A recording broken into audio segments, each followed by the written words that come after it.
gods awaken. Heaven has fallen. The world is broken.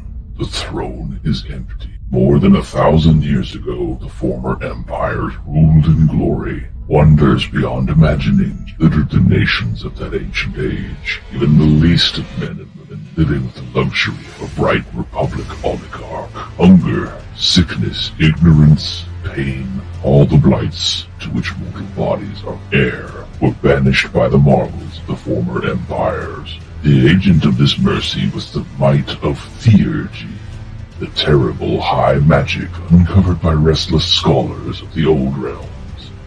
With the secrets of theurgy at their disposal, sages were able to lay impious hands on the very levers of creation, manipulating cosmic powers far beyond the birthright of mortal humanity. The deep powers of the Creator were at their disposal at last, ready to glorify their kindred and exalt their causes. And they had many causes. Bereft of material want, the former empires found other reasons to struggle. It was no longer enough to have a full belly and healthy children. The newfound might of theurgy would help them bring righteousness to neighboring realms that disputed the wisdom of their ways, justice of their laws. Evil and corruption would be purged at last, and all the grieving sorrow of their misguided or malevolent neighbors would be healed by the light of their glorious truth. Of course, every one of the former empires had its own truth to uphold. Their people wanted for nothing, but their material wealth simply left them to crave more intangible things. It was not enough that a neighbor was willing to keep the peace. The neighbor had to agree with them, had to submit to their laws and their ideals. And if this submission made their former neighbors into new subjects of their rulers, was it not a fair reward for a valiant pursuit of justice? No one knows how long the wars tore open the nations of the old world. Some say they lasted centuries, others think it was only a few years before the ancient theurges sought to end matters. There would be no more fighting. The theurges would use their arts to ascend to heaven, and there put their causes before the One. The one God alone would determine the true way that humanity was to live. The angels fought desperately to keep back the invading theurges, but they were too few to withstand the human sorceries. 100-odd armies marched at the theurges' sides, great engines and terrible war beasts grinding the celestial legions before them. Countless mortals perished, but the angels were driven back at last, forced to flee from heaven and seek refuge in the fires of hell below. The triumphant theurges approached the holy heart of heaven, the throne of God, where the Creator of all would answer at last. And yet, when the great doors were opened, when the 1,000 names were spoken, the burning wings of angels no longer veiled the sanctum. The throne stood empty before them. God was not there. The theurges scattered in confusion and wrath. Some were bitter and swore that the Creator was never there at all, and that the One was merely a trick of angels. Others wept in terror, crying out that their impiety had led to God's abandonment of them. Most, however, saw not an emptiness, but a possibility. God was no longer on the throne. Was there not room for another? The last war below did not cease, but it changed. Throughout the former empires, theurges and theoreticians labored to forge new gods, made gods fabricated the shards of plundered celestial engines and stolen artifacts from the house of God. Unimaginable power was poured into these hollow shells. Holy exemplars of their nation's ideals were enlisted to embody this force, or fuel the golem gods they created. In time, these made gods strode forth. The destruction they wrought was incalculable. God after God stormed the halls of heaven, searching for more power in its crumbling engines and broken wonders. They fought each other on earth, churning up nations, and battled each other under the heaven's gardens, breaking loose shards of the celestial city. As they scavenged the celestial engines, the world began to crack beneath them. Former empires, splintering into scattered realms, drifted away from each other, darkness of uncreated night. Few reckless maid gods even attempted to seize the throne itself, but their sacrilege left only their bone. They were not prepared to usurp the place of God. There was no last battle. There was no ultimate struggle that marked the end of the last war. There was only a slow winding down of centuries. The maid gods died. Some perished from the perils of heaven, slain by vengeful angels or destroyed by powers they did not understand. Others were killed in battle, slaughtered by rival maid gods, or undone by the energies of mighty weapons. A few simply became lost, trapped or hidden away in the shard of broken heaven, far away from their home and their people. The maid gods are gone. Now there are only the Heritor nations, crumbled fragments of the former empires eking out a meager existence in far scattered realms. The worlds of the former age no longer function, and the theurgy that once shook heaven is now a brittle, capricious art, wounded by the very destruction it caused. Kings and commoners alike must leave, no longer welcomes them. Every year, things grow a little harder. Celestial engines among the shards of heaven are broken, and always ill-kept, and now that the angels have fled, seasons grow uncertain, and nature grows whimsical or malicious. Sickness comes at strange times, and monsters are birthed in hidden places. Sometimes the skin of the realm puckers and splits, a night road erupting into the realm from some fat homeless, deep, uncreated. Creation unwinds slowly but without halt.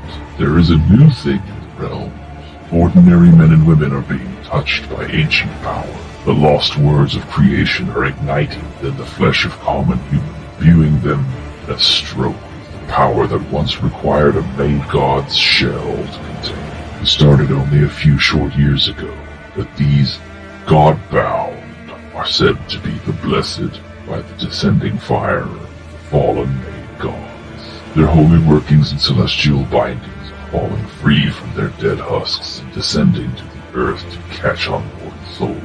Heretics, the Unitary Church whispered, was a plan of God. It should be so, that these Godbound would redeem the sins of their ancestors and restore the world that was broken. Others said they are merely cursed ones, damned to relive the terrible last war that destroyed the maid gods before them.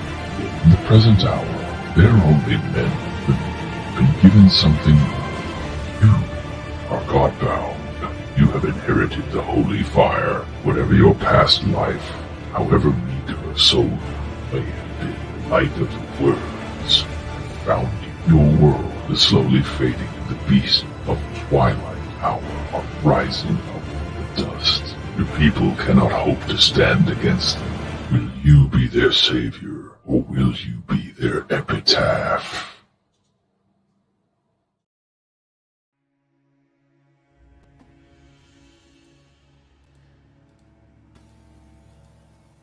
Hello, everybody, and welcome to the second Godbound session. We picked up a few players, and we're going to run with this for a little bit. We still like the Darwin's World game, but everybody kind of likes this one too, so we'll have to see how we can split up our time to accommodate both games. How's everybody doing? Great. Good. Late? Excited. Okay.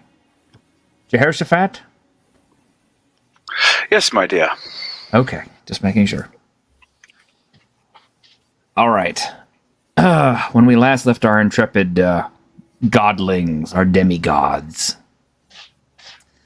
they had just managed to defeat the last of the four generals who are under the warlord's control.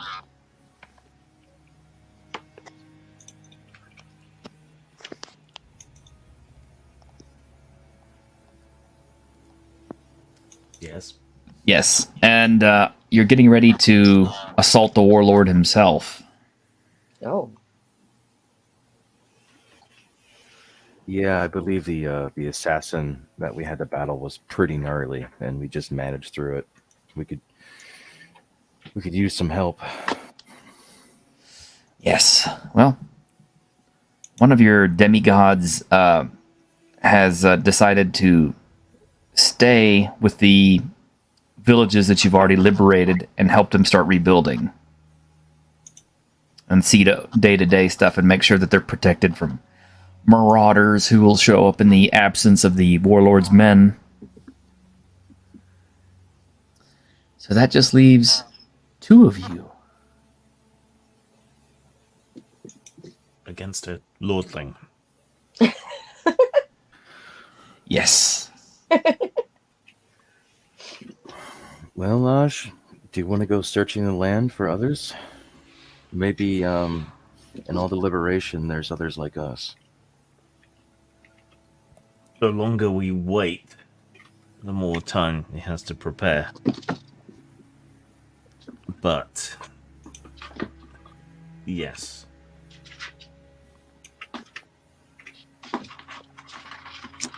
So around the warlord's fortress, there's probably a settlement, yes?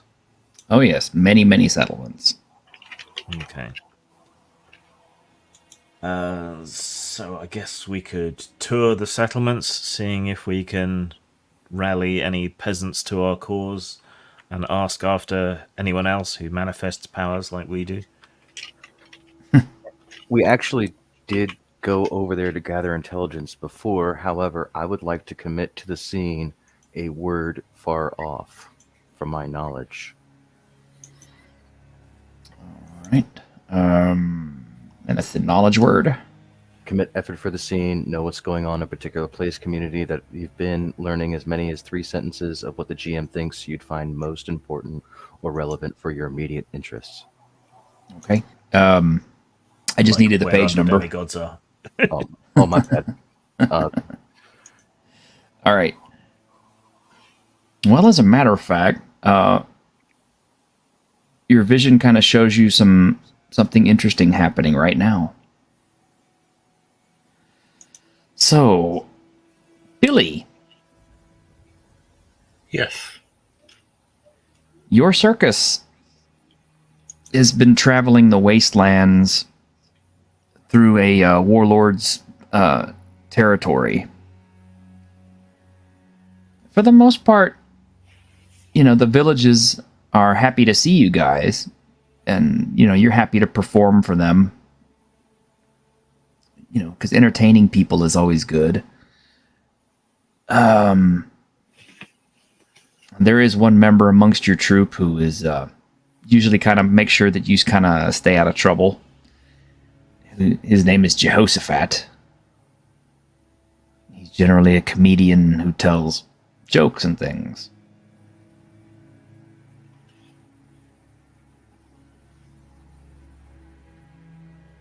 Neil. Yes. Yes. So anyway, the 2 of you are performing at a, in one of the villages, and a group of the warlord's men are also there watching. These are some big, rough guys, about 15 or 20 of them. They basically show up and just kind of like push all the peasants out of their chairs and run them off, and then co-opt all the chairs and sit down, and drinking and stuff. They're throwing crap at the stage and jeering and making fun of everybody. And then one of them drags one of the local women out of their hut. Ruby.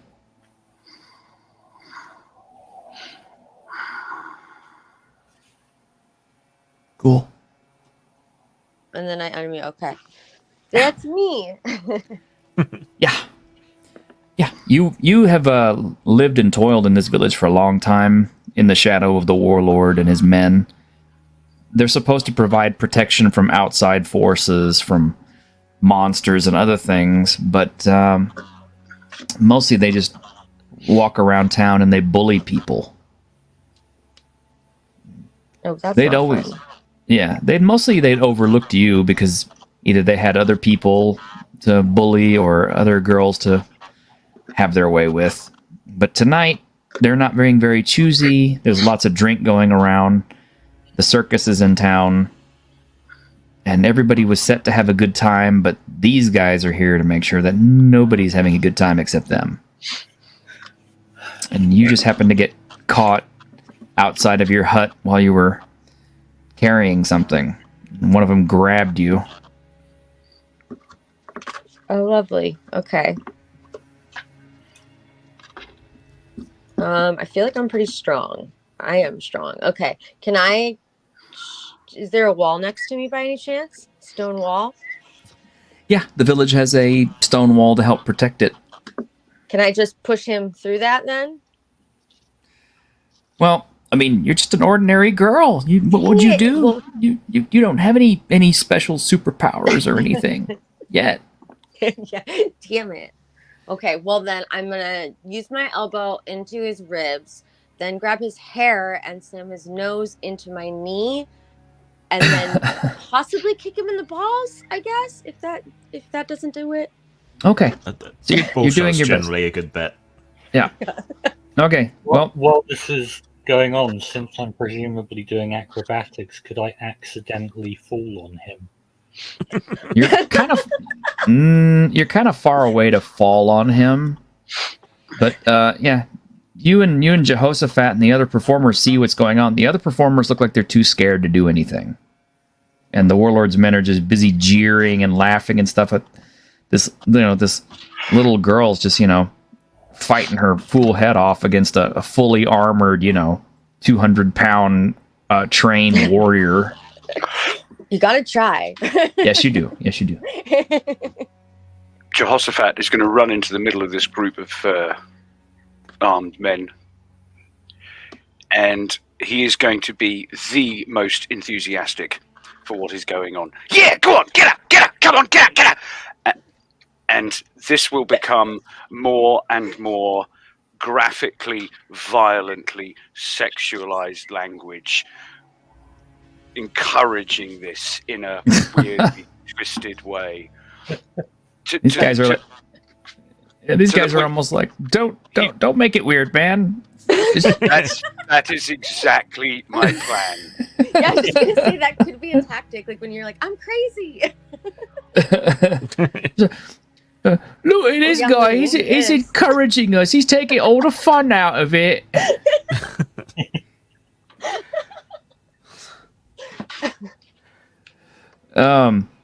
Okay. So you're exhorting the crowd. Billy, what are you doing? I'm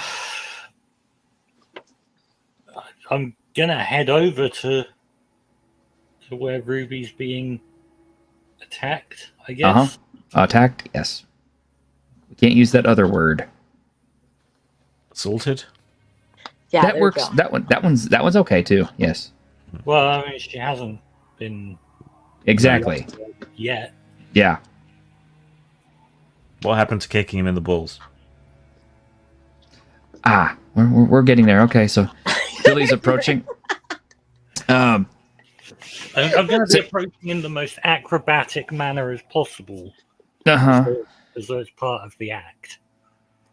Okay. It's kind of an interesting way to put on a show. Since all the attention's being diverted towards what's going on over there, I've got to stay in the spotlight. Exactly. You can't stand people's attention being on anything else. So. I'm gonna have to go back and take a look at your character, I think, Neil, because I forgot what it has, but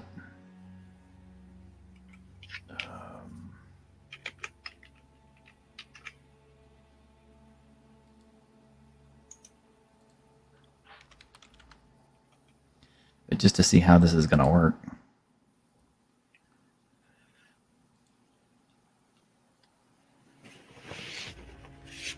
Yeah, well, I mean, as you say, we don't actually have our powers yet. I'm not even sure whether we're kind of even vaguely aware of the possibility. But my idea was to use the idée fixe action power, as it were.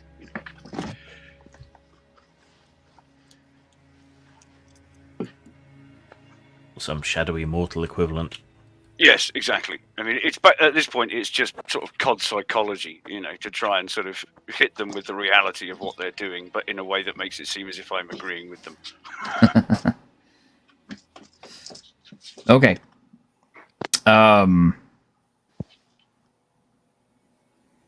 So what idea are you trying to give them? The idea that sexually assaulting somebody is really rather a bad and unpleasant idea, and maybe not do it. Okay. But, All right. but to engender that thought by going even further than they are in their language and behavior. By taking it like a step too far. Yes, I get it. Exactly. Okay. And Billy, you're not doing anything yet? Or just doing your acrobatic stuff? So do I have my divine gifts or Not yet. later? Not yet.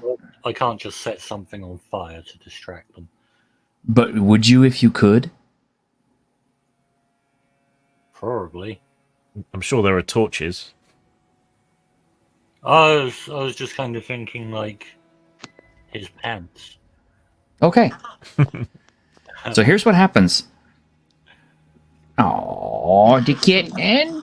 Trying to keep her quiet. She'll knock out in a second, but funny right now. Floof. Yeah. Floof. The floof. The floof. Okay, and the whole chat just starts staring at the cat.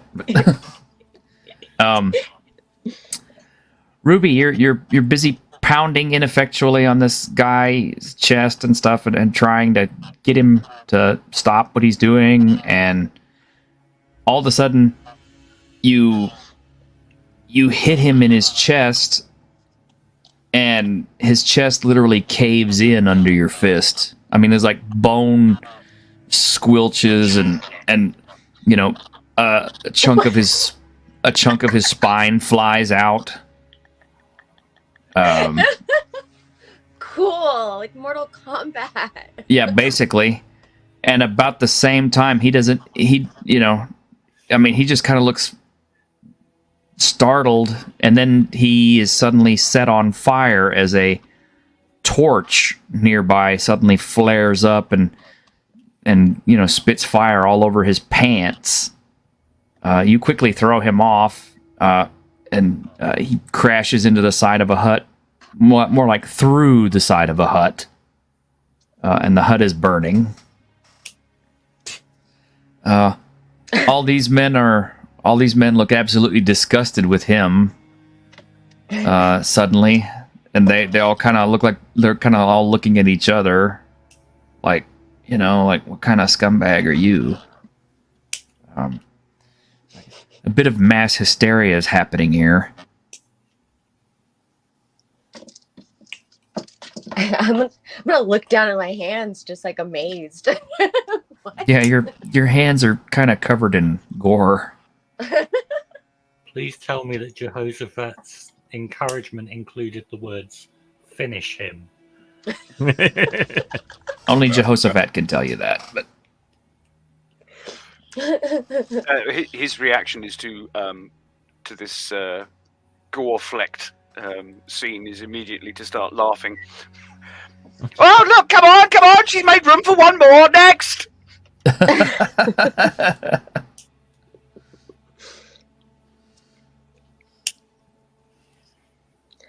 Well, I guess I want to look over at the other people who aren't panicking since, like, over at you guys, at the performers. Ta-da! yeah. Nearby is you is the acrobat who is up on stage. He's kind of a big brute of a guy. In fact, he suddenly seems to be a bit bigger than you remember.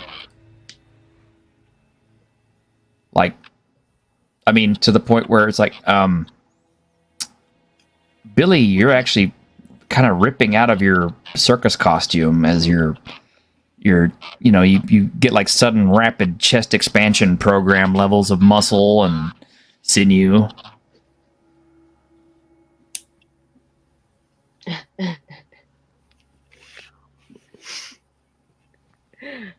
Dang. Okay.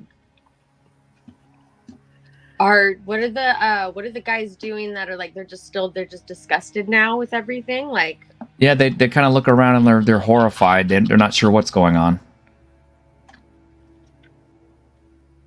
well, I guess I'm gonna walk away from them, Uh-huh. towards the stage thing. So closer to the performers? Yeah, let me go close to the performers. I feel like it's like everything's so crazy right now and weird anyways that like I might as well get away from these guys. Mm-hmm. Do you guys have anything I could like wipe my hands off with? I'll take off my cape and pass it to you. Thank you. I am not really sure. That A wasn't blood-stained my cape. It's basically just like a big rag that's dirty and brown and probably something I found. Okay. Yeah. That Wipe your works. hands, and somehow you've got more gore on it than before. So can I take this opportunity to introduce the crowd to the newest member of our troupe, the Strong Woman? Says the guy who is now like almost 7 feet tall and just absolutely like Giga Chad level of muscle. Oh yeah, but these guys that are watching us clearly don't think a woman could be strong. Strong woman is, a novelty. Oh my goodness. And We it can actually arm wrestle. it actually wasn't her strength that did it. It was her fray dice. But but I'm not saying that. Anyway. Yeah, Jehoshaphat ends up kind of like backing up next to you as the crowd seems to be turning towards him. And he's kind of rubbing the top of his left arm as if it's kind of paining him. And he's gone very pale. And then he clutches at his chest and keels over.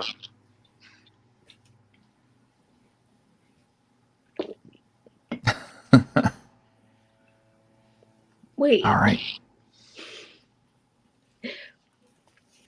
Keel over like die? Well, that's what he's looking like. Okay. He doesn't look well.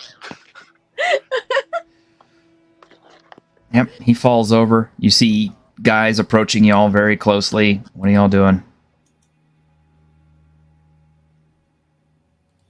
Does it look like these guys are gonna fight us?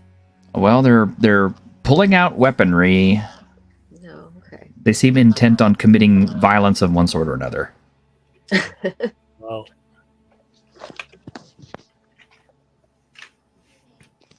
yeah, I guess I'll just say, "Come at me, bro," and use my cinder words and do my fray damage to all of them.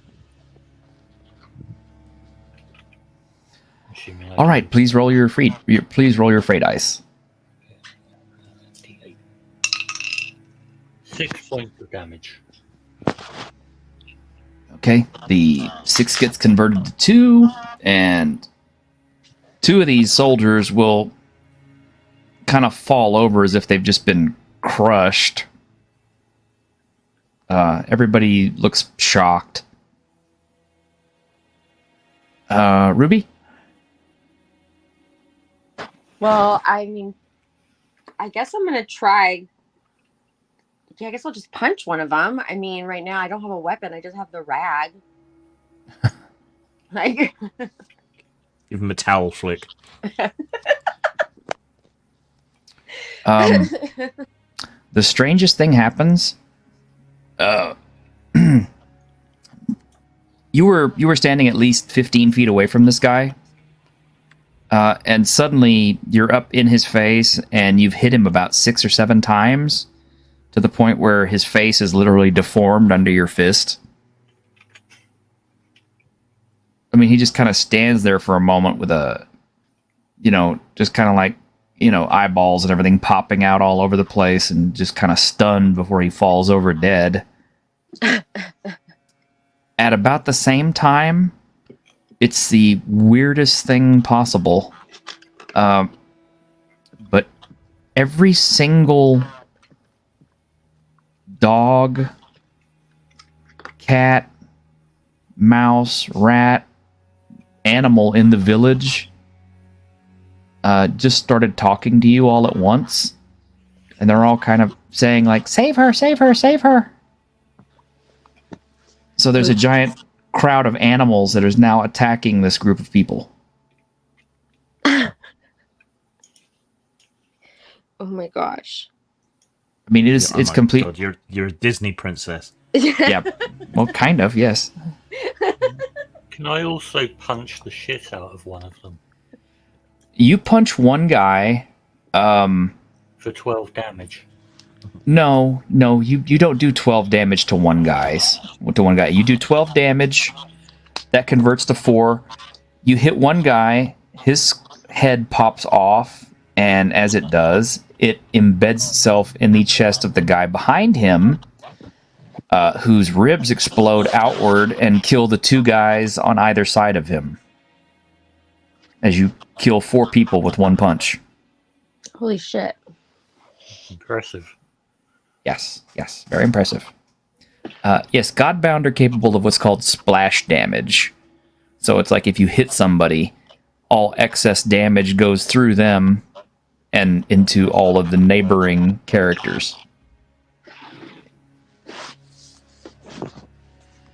Jehoshaphat, you're kind of laying on the ground. You're kind of witnessing this mass insanity of these 2 people just destroying these armed soldiers, as well as all these animals in the village spontaneously deciding to kill every warlord's man that's in here.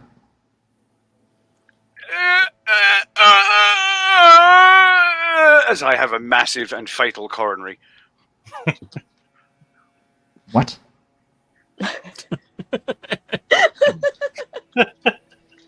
Can we put this into game terms? Which since when I awaken, I will have the Lich King undead quality.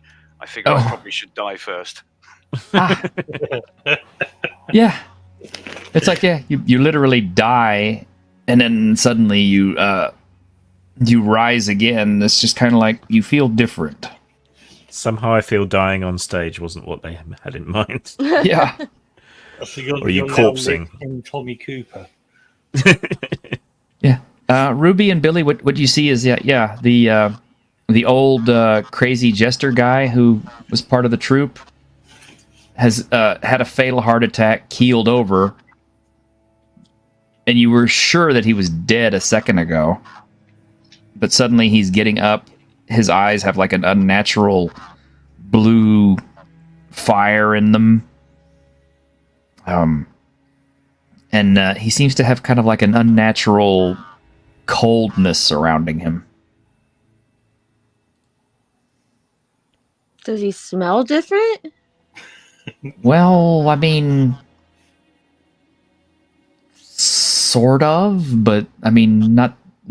I mean, he's not decayed just yet. I mean, he just died, so he's probably not going to smell any different at the moment. But I mean, he would have kind of like the smell of death, if nothing else. Okay. Are you okay, buddy?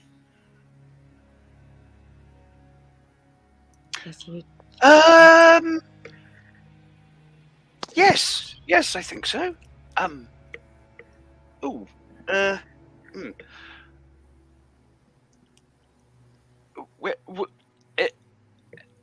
How many are any of these hirelings still alive? Are they resisting, or are they all now? Well, they're trying to resist. I mean, they're fighting off, when animals attack the movie.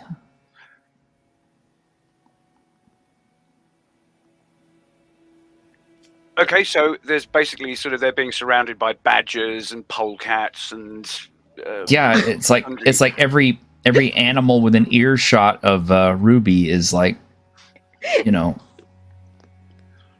doing its best to defend her, you know, and bite these guys, you know, in their sensitive places and whatever. I staggers past with the rear ends of chipmunks sticking out of the bloody ruins of his eye sockets. Yeah.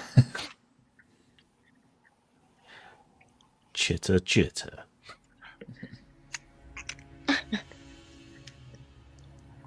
Oh, how delightful! A menagerie. Look, they're all playing. And I go back gambling, Gambolling, into the heart of this chaotic maelstrom of blood and fur, as if I'm about to go and wrestle with, you know, seals or something. And I will treat it as if it's a play fight.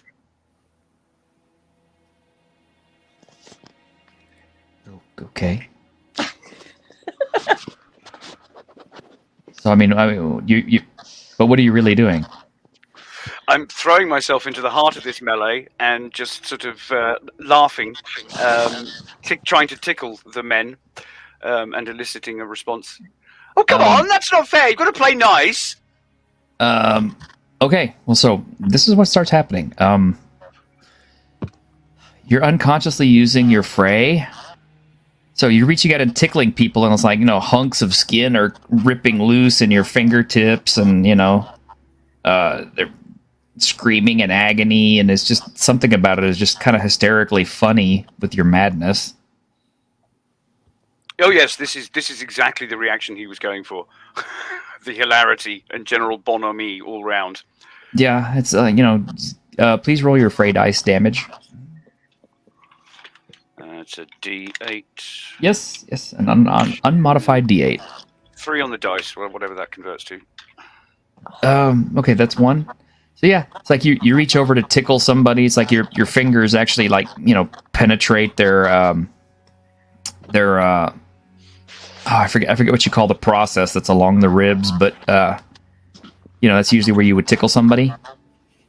Yeah, the guy's ribs literally like cave in and come apart in your hands. He dies in a gory mess while rats devour him right there on the spot.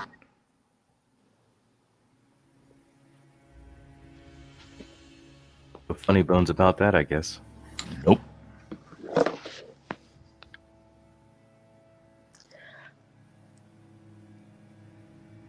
Can I try to command them, the rats, to not eat that? And you think, rats, please stop. Yeah. They'll just kind of all obediently look at you and, like, you know, Okay. scurry away. It's over within like seconds. This entire group of 20 of the warlord's men are all dead, in various chunks, pieces, burning, and everything else. The villagers and the entertainers are running for their lives from the scene of horror, and the village is burning down. And right about this point, 2 guys walk into the village. One is dressed like a monk, and the other one is dressed like a blacksmith. Aja and Ander, you guys arrive at the village that you saw in your vision. And yeah, there were villagers running pell-mell out of here. There's a giant, you know, mound of corpses with an insane cackling man in the middle of it with glowing blue eyes. A massive hulking guy who seems to bear more than a passing resemblance to Ander. And a woman who seems to be talking to the animals. Those corpses, I can definitely. Can I tell they were like the guards? Oh yeah. Okay. I'm just gonna look at Aj and just like, huh? What do you think about that? And look at me, it was like that when we got here. So assuming everyone's now dead, I'm gonna just casually start walking away from them, whistling and pretending I had nothing to do with it. Giga Chad is kind of moving away, trying to act like he had nothing to do with it. Are you sure these are the people you saw in your vision? Yeah. As Giga Chad's walking away, I'm gonna take a mighty leap in the air and just land right in front of him. Hey, you got time to talk, bud? You just sure? This wasn't me. I'm hoping it was, because I could use your help. Actually, me and my friend Ash could use your help. Okay, then yeah, it totally was me. What are the rest of y'all doing? All of it, see? I'm gonna tell the rats that I'm like, thank you, and then I'm gonna walk over. Yeah, all the animals seem to disperse after after these guys are dead. So Can I use my boreal spike, but at less power, to just put the fire out in the village? no, Damn it. because the village needs to burn. Well, if you insist.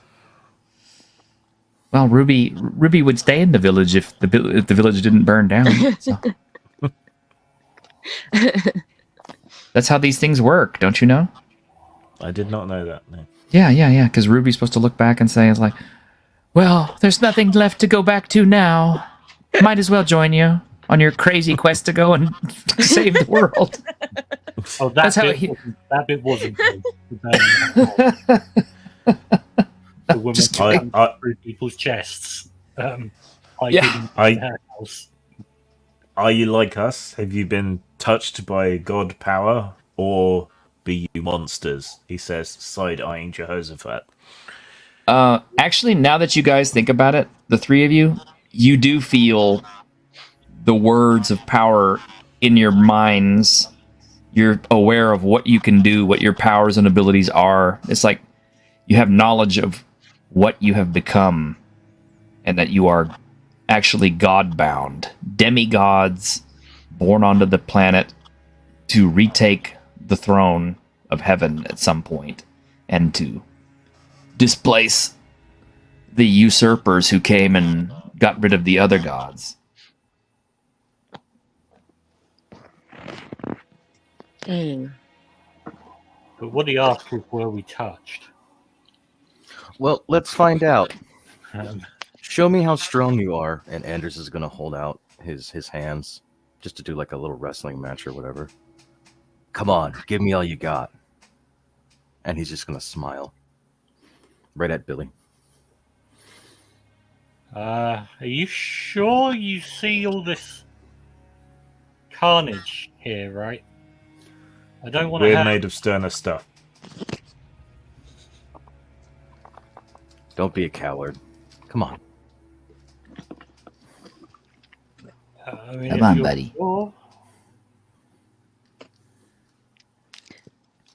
Come on, Betty. Come on up here and hit me in the ding-ding. You know you can do it. Can I walk up and arm wrestle him? I want to walk up and try to arm wrestle him. Sure. Oh, okay. Yeah. What you find out is he is immensely strong. I mean, like, this guy could, like, literally, like, fold you in half without thinking about it. However, you are insanely fast. It's like, just as he reaches for your hand, it's like you whip it away before he even has a chance to think about it. Oh, cool. Aja, she passes. Come on, Billy. Show me what you got.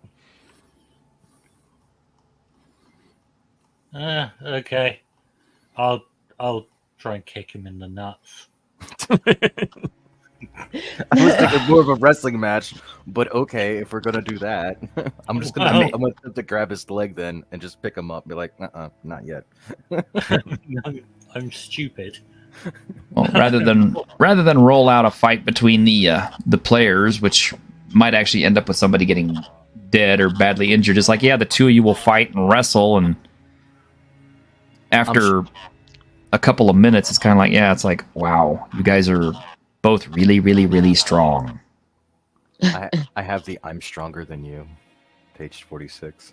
Ah, Yeah, I mean, you'll Plus- probably kick my ass, but like, I'm plus gonna I can- fight dirty. Plus, I can heal the damage of anything now because I'm truly Doc. I earned my title. I don't think we need to test the skeleton that's walking around. Yeah, I was assuming as much too.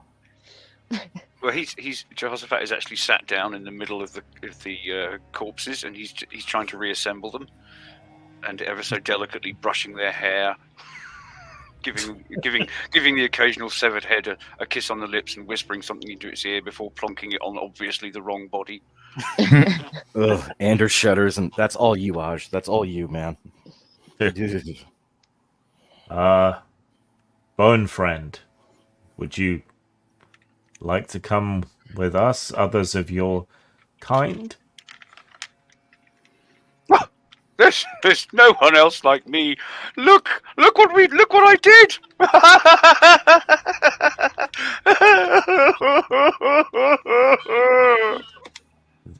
There. I very gently pat him on his scapula. this is kind of cool. We have the Joker, we have Robin, we kind of have Batman. I mean, we kind of have Wonder Woman, but she's more like the Flash. And then we have the Hulk.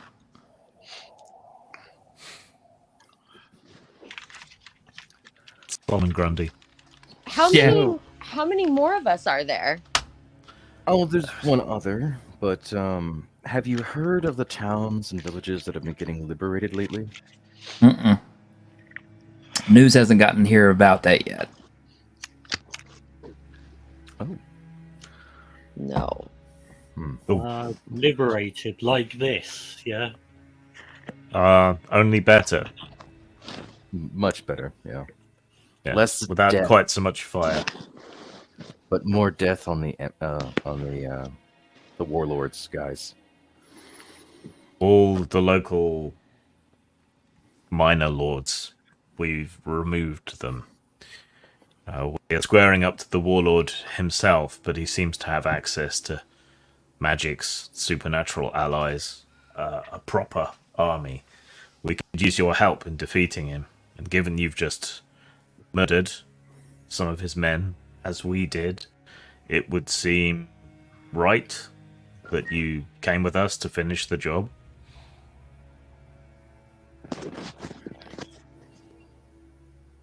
I mean, I'm not sure what else I'm going to do now. So I might as well.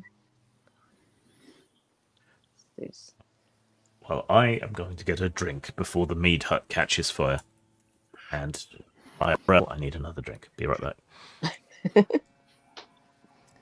Yeah, I mean the town is burning, the circus is abandoned, the village is abandoned. It's kind of like whatever y'all need.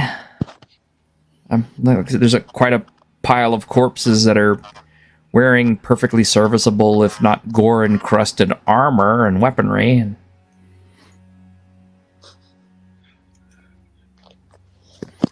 yeah, can I loot some of them then? Let me loot them before they burn up. absolutely.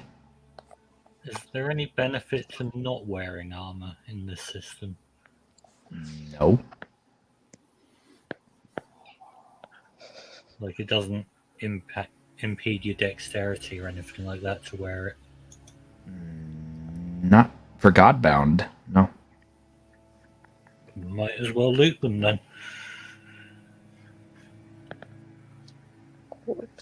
While they go to do some looting and Aj goes drinking, I'm going to go see if there's anybody trapped in a burning building and kind of take care of the locals. Oh, Ander? Yeah. Since Billy has kind of like shredded out of his clothing because he hulked out, you do notice something. What's up with him? He has an identical birthmark to you. I'm going to tap him on the shoulder. Hey, what's that? When'd you get that? What? That, the birthmark. Well, not birthmark, but the mark on your shoulder. I don't know. I just kind of have it. Hey, look. Where'd And I'm you gonna- get that nose? Eh? Pointing out flaws in my body? No. Look, and I'm gonna start like opening up my robes and show my own shoulder. I'm assuming I have the same one, right? Yeah. No. Oh, we're identical shoulder twins. Awesome. Maybe our shoulders came from the same parents.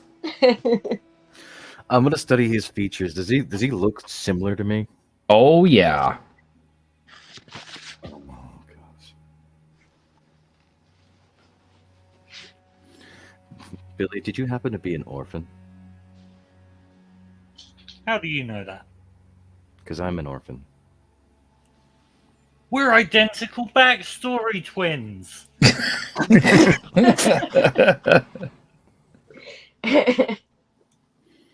What are the odds? Do you remember monks at all? I don't really remember very much. I'm thinking it took him many attempts and lots of landing on his head before he learned to backflip properly. Yeah, he does have kind of a noticeable seam or ridge in his head that kind of shows you some developmental disorders or some CTE. So if he was potentially maimed, I should look him over to see if I can use Flesh Made True on 42. Are you going to try to heal him? I'll make the attempt. I can. Heal his brain. I mean, you could. Stupid. You could probably stop his brain from deteriorating further because of CTE, but you can't actually like reverse what time has already done to him.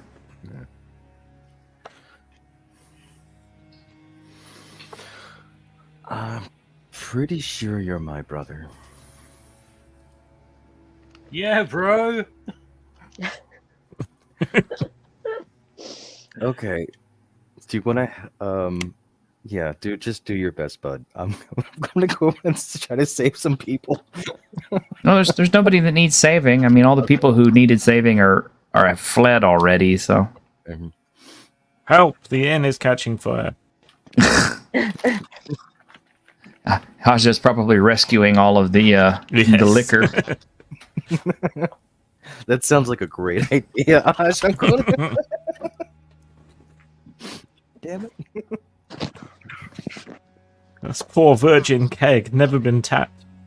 Aj, don't tell me you have a birthmark. I'm gonna start like just looking at your just start prying your clothes off. You have a birthmark for that? No, I don't have any birthmarks. I just this scene somehow makes me want to drink. Josephat, what are you doing in all this madness? So, assuming that Ruby has been sort of looting the bodies whilst cursorily looking over her shoulder at the scene, this touching scene between brothers, Jehoshaphat has been watching Ruby very carefully, trying to, with sort of head cocked on one side, trying to work out what she's doing. And then he sort of gets the idea, but he promptly starts doing the opposite of anything that could be useful. So if they've got coin purses, he carefully upends them, tips the coins onto the grass, and keeps the empty purses. And he will go about doing this for a few minutes. But then he will sort of realize this conversation that's going on between the two brutes, and he'll go rushing over to Ruby, throw his arms around her and go, "Sister, sister, we meet again. Oh, perhaps we should. He looks coyly at the two brothers. Perhaps we should marry them." The skeletal man says, I love it. I love it. I'm just gonna smile and just, we're gods now. I think we can do whatever we want. Sure. Oh, think of our children. Oh, think of the cheekbones.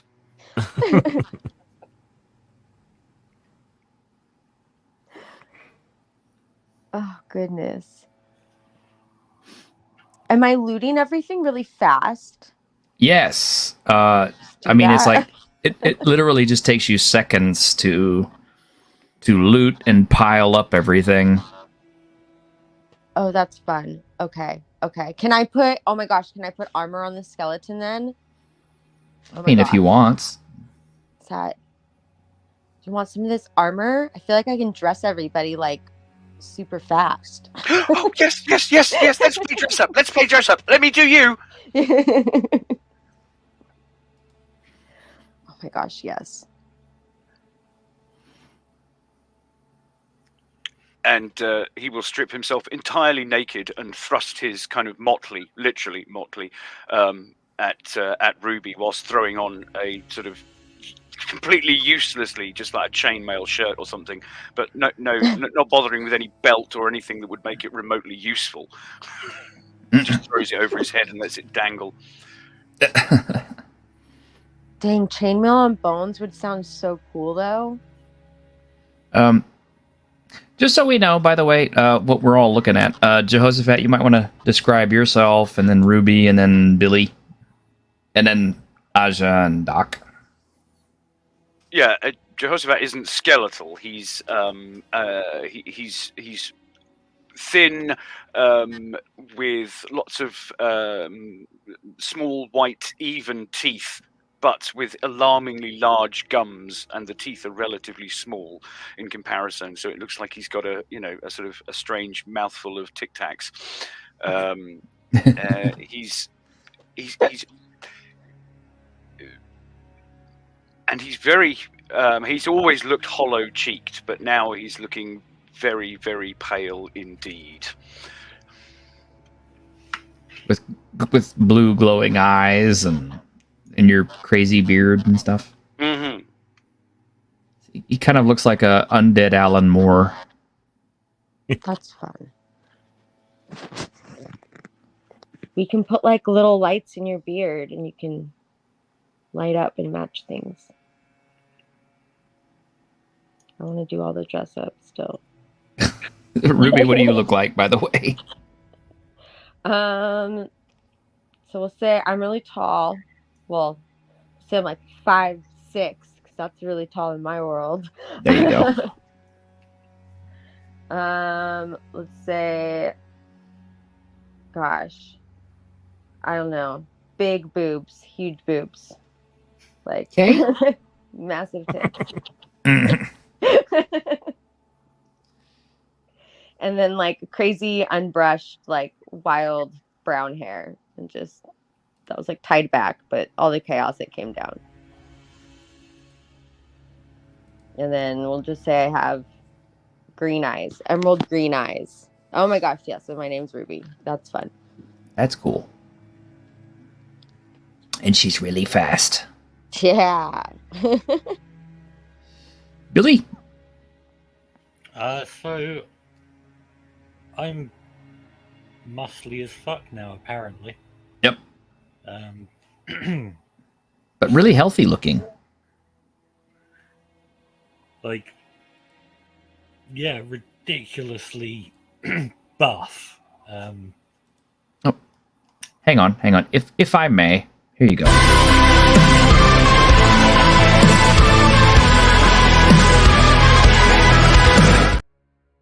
There you go.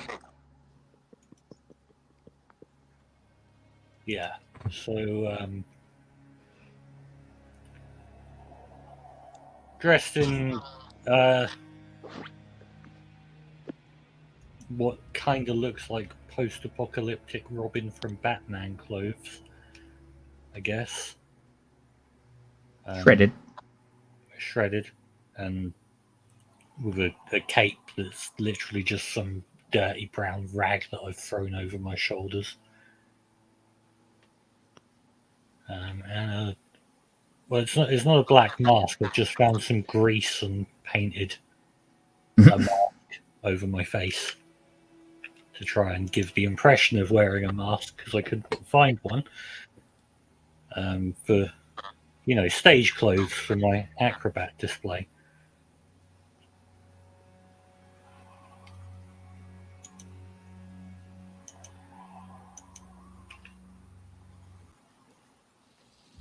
Apparently now that's a superhero costume.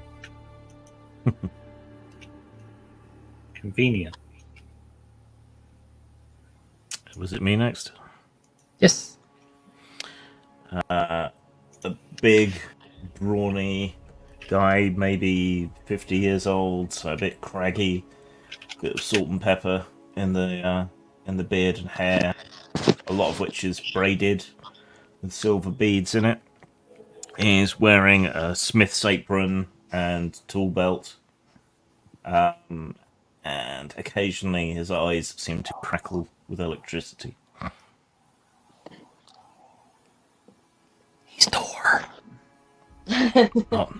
Not bloody Thor.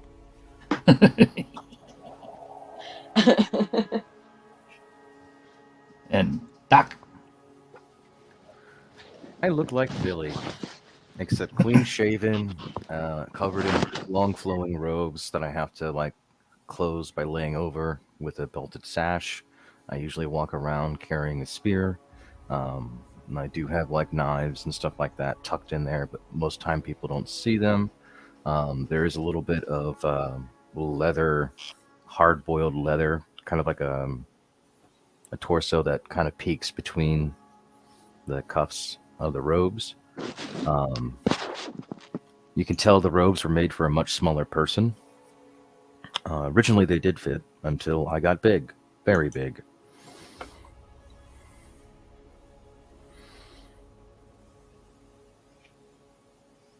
So there we go.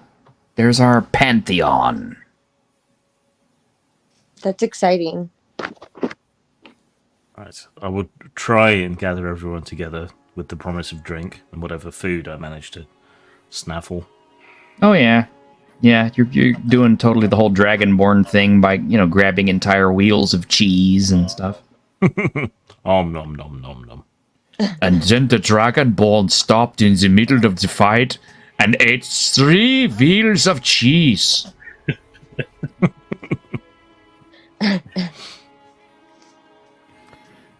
So, you've slaughtered the warlord's men, so have we, though many more, but nobody's counting. It's not too many. So we would appreciate your assistance, if you understand your powers now, in bringing the warlord and his keep down to free the land properly. Yeah, bro, let's go fuck them up. Yeah. Oh, yeah.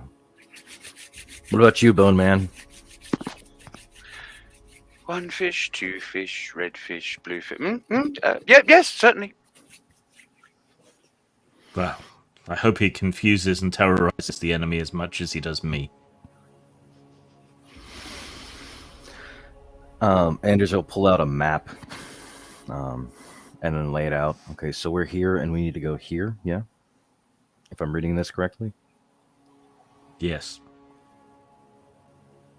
I believe so. This is probably going to be a shit fight, but it's a fight that needs to happen. And in the wake of each town we liberate, we leave behind a council of their own to guard, protect, and give law upon their own. Everybody I can here, build them stuff. everybody here agree with that? Yes. Yes. I'm sorry, what?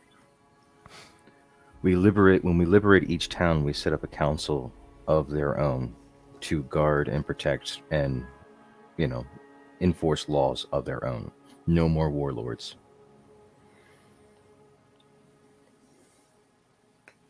Yeah, okay. Bone Man? Well, now, it seems to me that we need to have a proper and full discussion about this. After all, you're talking about handing executive power. Yeah, of course it's fine. What do you think I have to contribute to this? Affirmation and consent. If it ain't explicit, you can't trust implicit. Those are long words, bro. Saying yes and being okay with it. It's like, where did bro come from? There's been so much bro today. This Bruh. kid said he was my bro. I love it though. I like it. You can't see that we look almost like each other, just he has hair and I shave it all off. Then you know the legend. If you drink yourself to death, you go to Broheim. You need to realize that.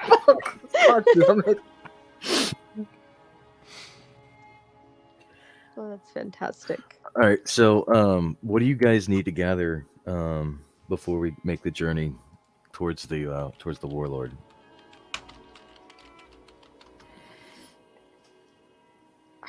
I don't know. What do we need for this journey? I feel like I'm all fast now. I can just go grab stuff for us.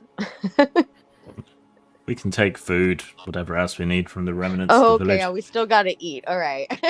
We need snacks, we need beers, and something to wipe our hands with so that you don't need to use my cape. Very true. Yeah. Very true. Grass and leaves are plentiful. Grass, yeah. Yeah. Oh, and alcohol. We need some grass. Scour. Well, I rescued quite a lot of alcohol, so which is great because it's both a meal and a drink. At least the beer is. I Do suppose. So go on. Do we require more food then? Are we like hungrier? No. Okay. In fact, pretty sure Jehoshaphat doesn't eat anymore. No, he didn't touch any of the provender that was provided. And I suggest we head towards the warlord, and if they follow us, all to the good. Oh, do you want to do this in the usual way, where we just kick in the front door and say hi, or do we want to take? Let's survey the field before we go kicking anything. Okay. So I'll go prepare myself. You can let them know how I travel. Don't worry, Osh. You still got the best seat.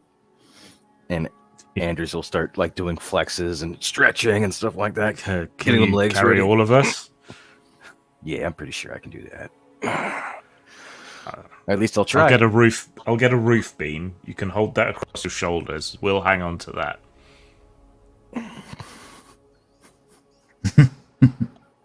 Right. It's all right. Everyone, grab onto the beam and hold on tight. Why? Yeah, I was like, wait. Because we're traveling fast. Okay. Oh, he's gonna do the thing where you spin around and like it makes you really dizzy. No. You'll like this, bro. Hold on as tight as I can, I guess. Can I like hug it with my arms and my legs? That's probably a good idea. Yeah, I feel like I'm not confident in my grip.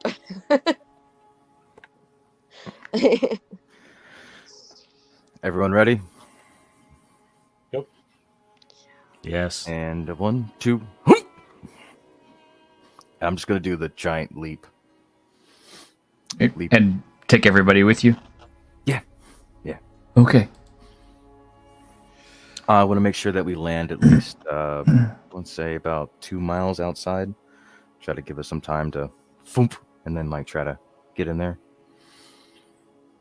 The non-presentation way. All right. That works for me.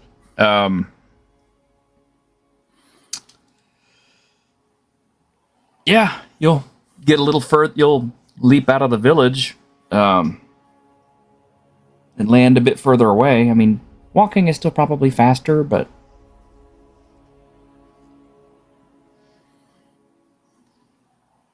But yeah, you'll travel from this place. About a day later, you come upon another settlement. Actually, I should say, but from where you were starting, about a half a day. So it's about mid-morning when you come upon another settlement. Villages being kind of close together. You hear screaming and you see smoke coming from the village before you even arrive. All right. You guys want to go? So how many more villages before we get to the warlord? As many as I wish. Got it. Those who want to drop right inside of town, hang on. Those who don't, I'll see you there. And I'm just gonna leap again right into the middle, aiming for the middle.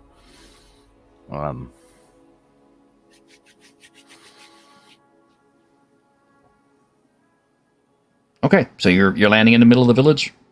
Yeah, I want to see what the hell's going on as I get the aerial view coming down. Well, what you see are people fleeing. The village is kind of on fire, because it's always on fire. There are dead warlords guardsmen everywhere. And in the center is a... Oh, gosh, how big is this thing? Hang on a moment. One moment. I need a reference.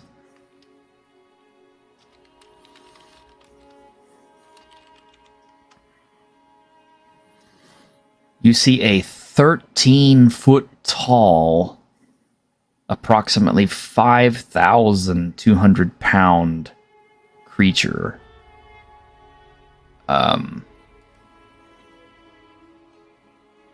It is a giant humanoid that is just massively thick, bulging, muscled, and kind of wearing the entire skins of animals as its only clothing.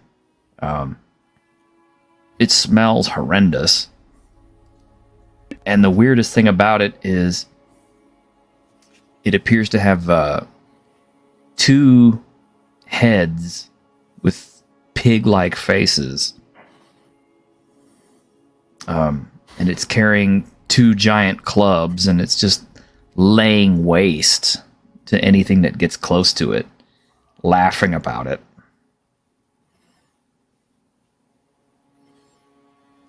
We can just say that did all the stuff where we just were.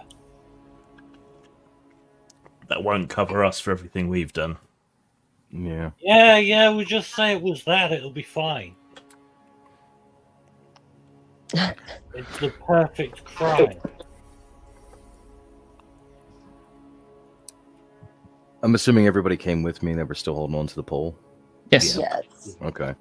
So All right, assuming we're stopping here. Yeah, Letting myself down off the pole now. Yeah. I'll let you guys down, and yeah, I think it's time to. I'll just start cracking my knuckles and look at Aj with a nod.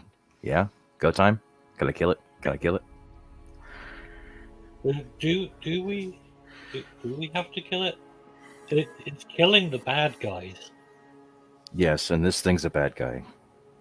Are we sure? Just because it's hideously ugly, gigantic, has two heads, is mashing people into a fine paste. I mean, we do that, apart from the two heads. Yeah, but it's not. It's just killing soldiers, and it's a monster. And remember, when we got our stuff, we were attacked by monsters.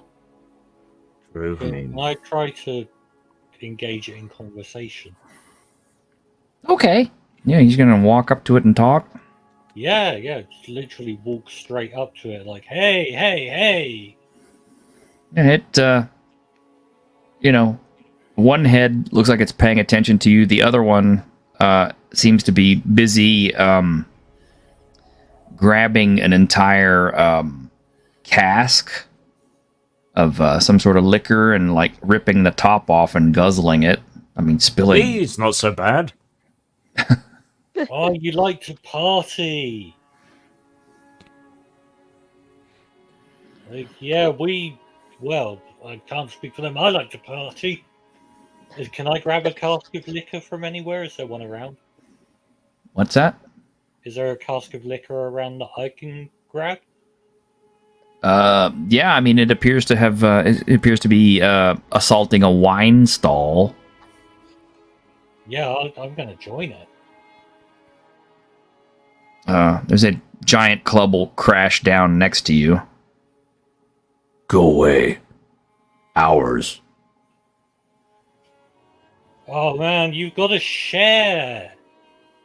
Like, you can't drink all of that yourself. You'll puke. I mean, it's like the two heads just kind of look at each other, then they just kind of look at you.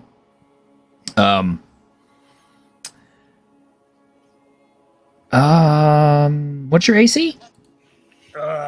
No idea. You're right. You don't have any idea. Okay. So in order to figure out how to hit somebody, you have to roll a 20 on the dice, not a natural 20.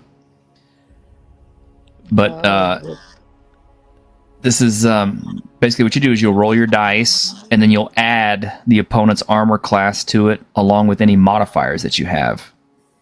So let's say like you roll a 15 and your opponent has an armor class of 6. You'd add those together and make 21, so you would hit. So you're not really wearing anything, so you're unarmored. Well, we don't need armor from the gods. Did you put any on? I definitely put some on one person and me. I don't know if I feel like I wanted to try and run around and dress everybody like all fast with the armor. Okay. That makes sense. Can you envision like I mean, I just had to. I have to know for clarification. So, you guys wearing like light or medium armor? Whatever the gods would be wearing. You had your choice. Some of them were dressed in like leathers and hide type armors. Others were dressed in mail or light plate. I guess I'll take the lightest just so I can. Right? Yeah, the lightest. Okay, so your base armor class is going to be 7. Okay. And you add in your dexterity modifier to that. I'm going to wear leather just because it looks badass. There's no reason other than that. Okay, so your armor class is also going to be 7. Plus whatever your dexterity bonus gives you. Okay, so it would be minus the dexterity bonus, would it? Because a lower armor class. Yeah, because it's lower armor class. So what's your dexterity bonus? +2, so my AC would be 5. Yeah, your AC would be 5. Okay, and is Ghoul, the modifier that bonus that you get with whatever your words your stat? were? Yeah. What's your dexterity stat? I rolled a 12, but then I get +4 from one of them. So is the modifier +4? Is that... No. What's your dexterity right now? 16 if I'm adding that thing into it. Okay. So 16, so that drops your AC to a 6. And that's what I need to know in order to hit you. Oh. Whoa, that's a lot of math. Okay. Nah, it's easy. So I'll show you how it works whenever we get around to it. But okay, now that I know, Simon's got an AC 5. So I basically need to roll a 5 plus whatever its hit dice are, which it has a lot. Okay, so it got a 14. It's a 10 hit dice monster, so that makes it a 24, so it's going to hit automatically.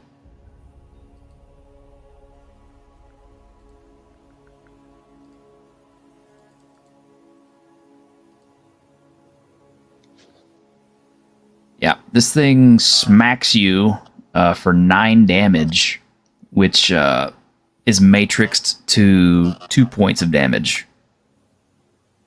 So you take 2 points. Yeah, you take 2 hit points of damage from this thing smashing you with a club. Okay. So insinuating it can't handle its drink. Or insinuating that it is extremely hostile and chaotic. Which it definitely is. Well, since it just hit my brother, I'm gonna just do my usual thing and go right at it. Unless somebody else is taking, or has another turn to go, or... The party gets to go first in all things, so... Well, I'm going to have to give it a stern talking to.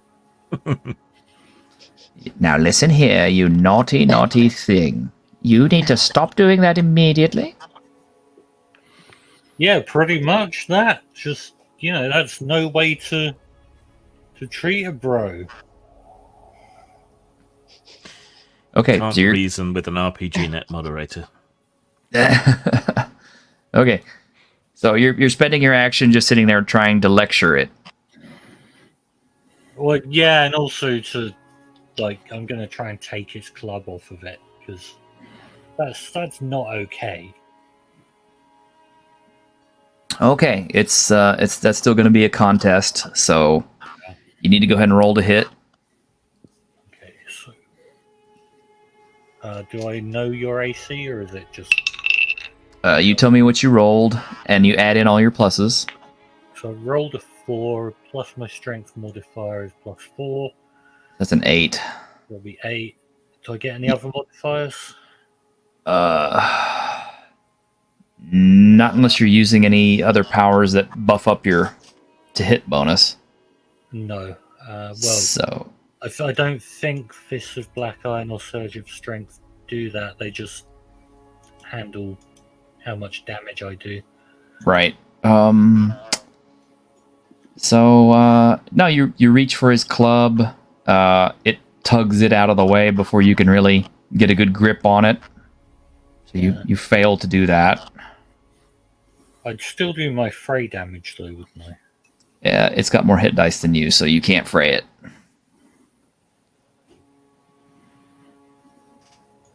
Okay, so that's your turn. What is everybody else doing?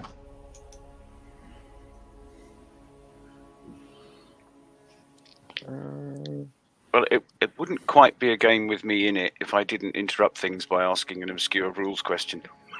Okay, what's your obscure rules question? Miracles. Yes. Miracles are things that mimic gifts. Yes. As long as you use ones from the relevant word. Is that right? Mm-hmm. Mm-hmm. Okay. So, since I have the knowledge word, I'm going to try and mimic the omniscient scholar, which is a greater gift from the knowledge word. Because what I want to know is, does this thing actually have 2 minds? Or is it a single consciousness but just with 2 heads? This thing actually possesses 2 completely independently functioning brains to the point where one side controls one part of the body, the other side controls the other, and one side is actually stronger than the other. In which case, I'm going to present the idée fixe into the stronger one that it hates the weaker one and wants to tear it to pieces. It gets a spirit saving throw against this greater power. I have to spend 1 effort. Okay. And it gets to make a spirit saving throw. One moment. It got a natural 19 with its hit dice. I mean, it looks confused for a minute. They kind of bicker with each other, but otherwise they're not. This seems to be like a normal thing for them. It's kind of like, yeah, they don't necessarily like each other anyway, but they're not about to start fighting over it, apparently. Well, there we go. That's my action. Yeah, you tried. Good try. Okay, you got the 3? Anyone else want to go before me? I was thinking that maybe we give Ruby a shout. Let them Okay. kind of Yep. play with the system. Yeah. Yeah, I just want to punch. I mean, I'm gonna punch him. I feel like that's. I can run run fast and punch him in the gut. Wait, how tall? It's huge, right? It's 13 13 feet feet tall and weighs about 5,000 pounds. Okay, so wait. Okay, you're hitting it with your little girl fists. Yeah, it's like wait. Oh, Just concentrates I the don't think I power. have rope on me. Do I have rope on me? Yeah, you can have Might be rope. some around. Okay, can I tie a knot around one of its legs and then do like a loopy loops around its two legs? And You want to do the Star Wars AT-AT thing? yeah, I want to try to trip it. Is that I think I think I could allow that with your alacrity.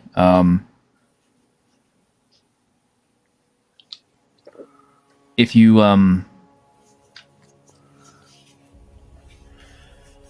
yeah, I'm reading. if you use you have all-encompassing presence, right? So if you commit effort for that, yeah, I say you could do it. Yeah. Okay. All right. Yeah, I'll commit effort to that. Okay. So you expend your power, and since it's your on-turn action, twice during your turn, yeah, you can be anywhere within 100 feet of your current location, provided you could conceivably move to that point under your own power. So in this case, you tied off a rope to its leg and then ran around it 100 feet worth of movement. Yes. And bound its legs together. I say it's got a roll to remain standing. So That's I was cool. going to commit my action to knocking it over in conjunction to what Ruby just did. Oh, I like that. With a big brawny punch as hard as I can. okay, yeah, go ahead and roll to hit. You could miss. Okay. So that is 24. Before anything else, huh? That is my attack bonus, which went up by 1, so it went from a 5 to a 6 plus 18. Wow. So, and then my damage is 1 d12 plus 4. So, Okay, deal damage. I can add a smite to it, or no? No, smite's different. Yeah, I think that's different. Yeah, it'd be nice to add that divine rat. Well, that's not terrible. 3 and 4 is 7. 7 goes to 2 damage on the scale. Yeah, But 7 goes to 2 damage. So yeah, But- she'll surround it with rope. You'll run up and basically punch it right in the knee or the gut, or jump up and punch it in the gut.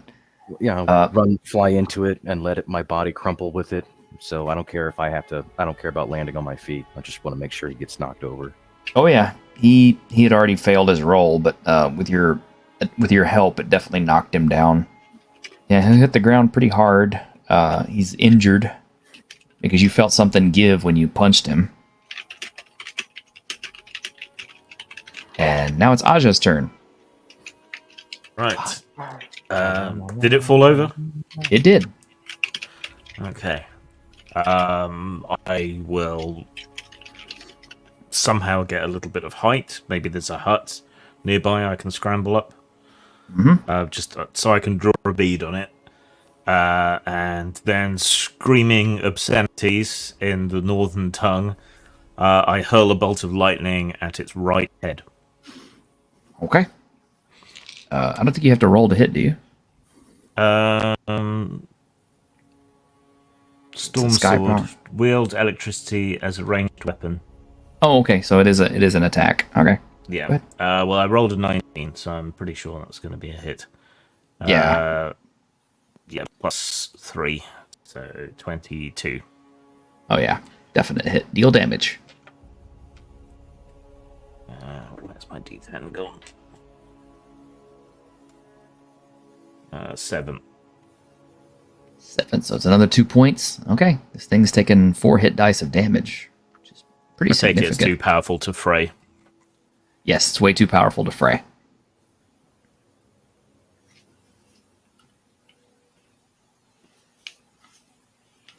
that just leaves well, no, Jehoshaphat already tried his thing, so everybody's gone. Yeah, this thing's pissed when it hits the ground. For its action, it's spending its action basically getting the ropes off of its legs and trying to get back up onto its feet, and that's its entire action.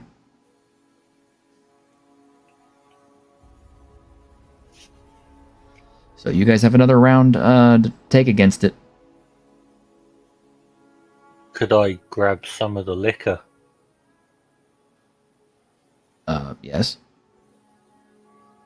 And pour it down the creature's throat. It's back on its feet, so you'd have to like climb up this thing carrying the barrel or whatever, and then pour it down its throat. Well, that's like acrobatics, isn't it? Uh-huh. So, yeah, like in the most acrobatic manner, I want to make this thing put its money where its mouth is and show me it can drink. Okay. I'll give you a roll for it. You can add in your dexterity, and I'll give you another +2 for your background. So I've rolled a 10.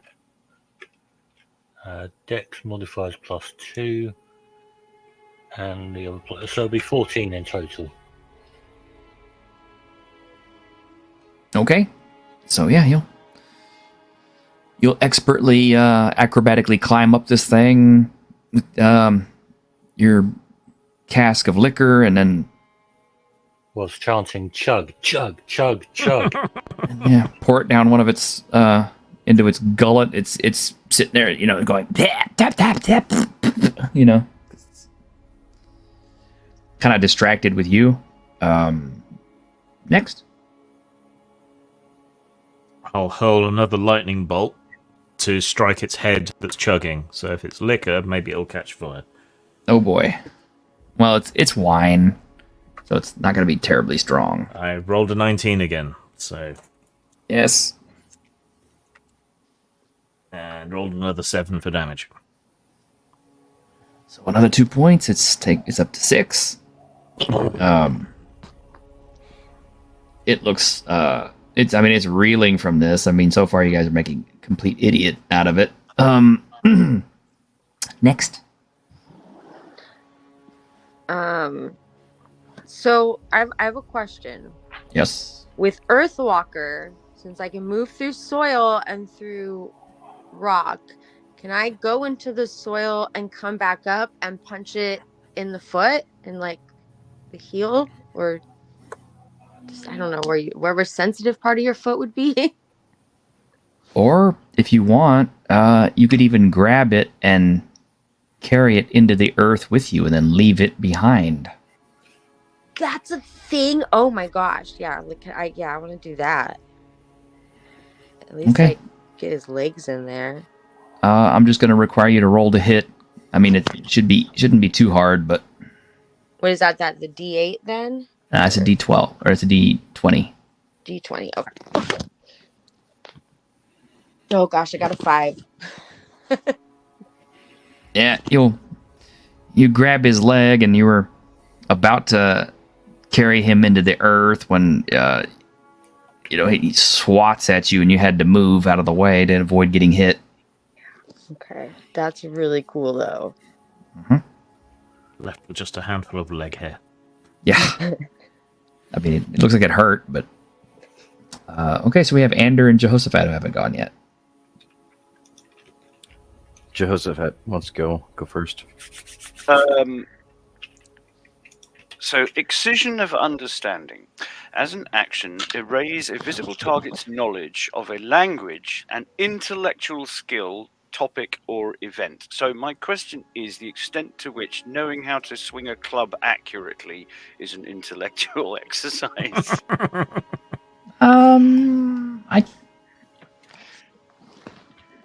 I would give it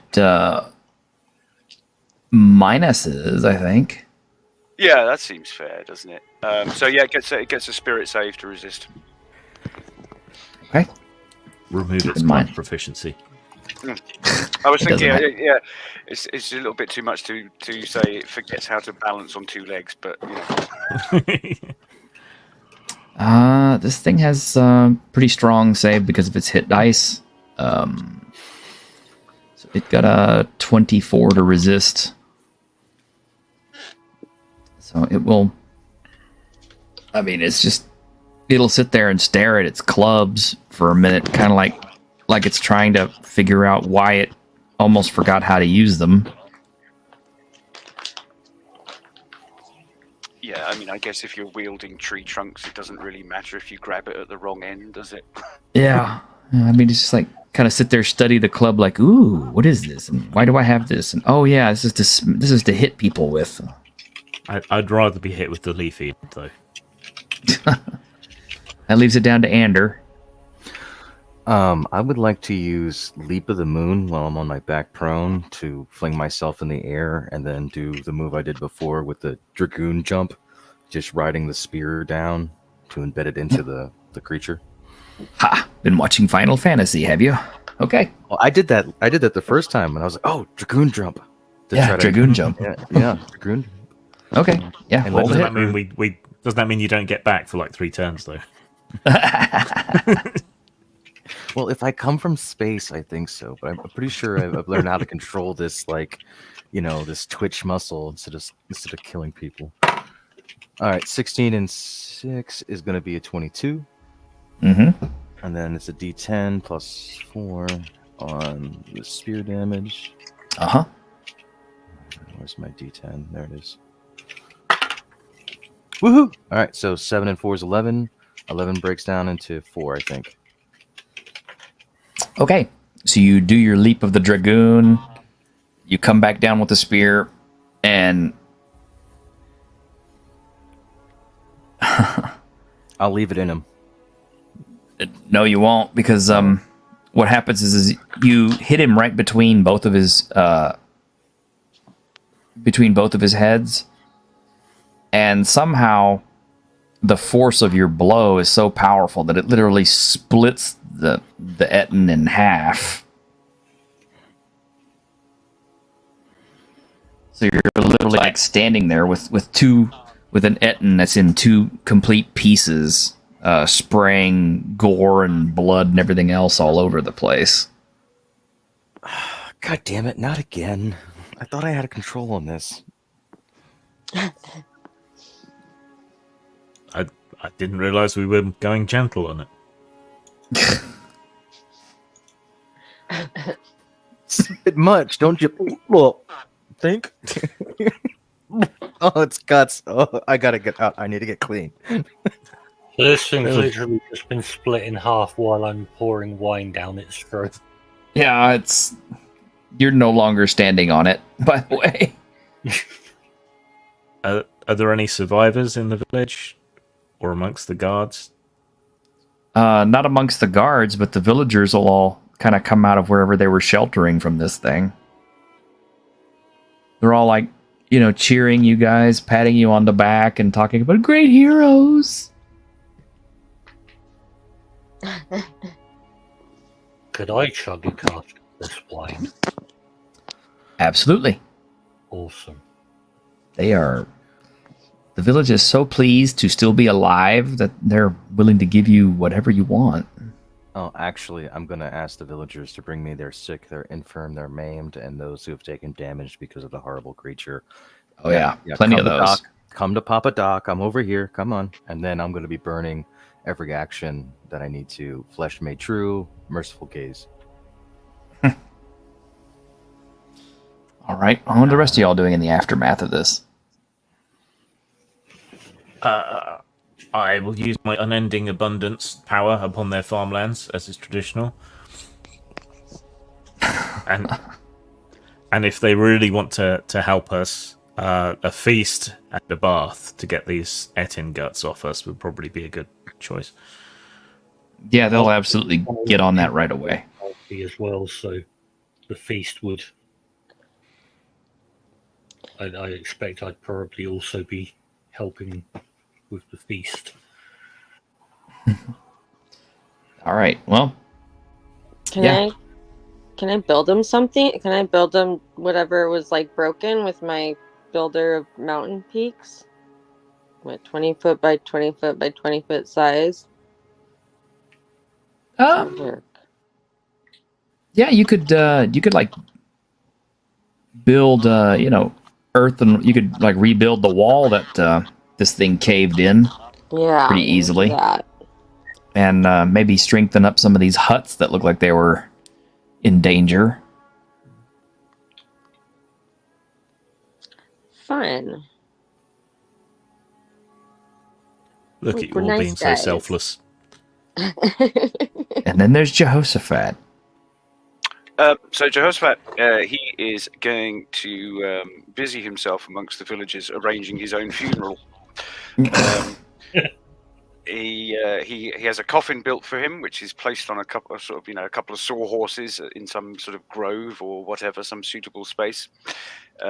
He will then climb into this coffin.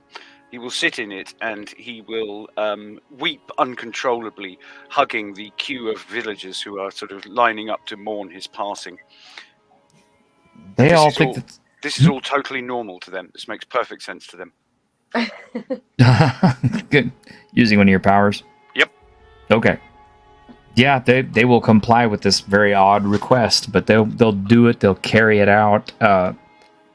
Absolutely, like as if it's a real funeral, mourning your death and the death of their other friends and things. They're having to get rid of the guards too. So. Yep, so I'm basically sat in my own coffin, weeping copiously as each one comes up, and I will ask their name and how did you know the deceased, and just expect them to come up with some random answer. And it doesn't matter what they say, you know. He will sort of say, "Oh, that must be terrible for you." Got like a 4-year-old boy walk up. He smelled nice. No, but not for long, dear fellow, not for long. Do but close up the lid and leave me here a few days. It'll be a very different experience. Come, weep with me.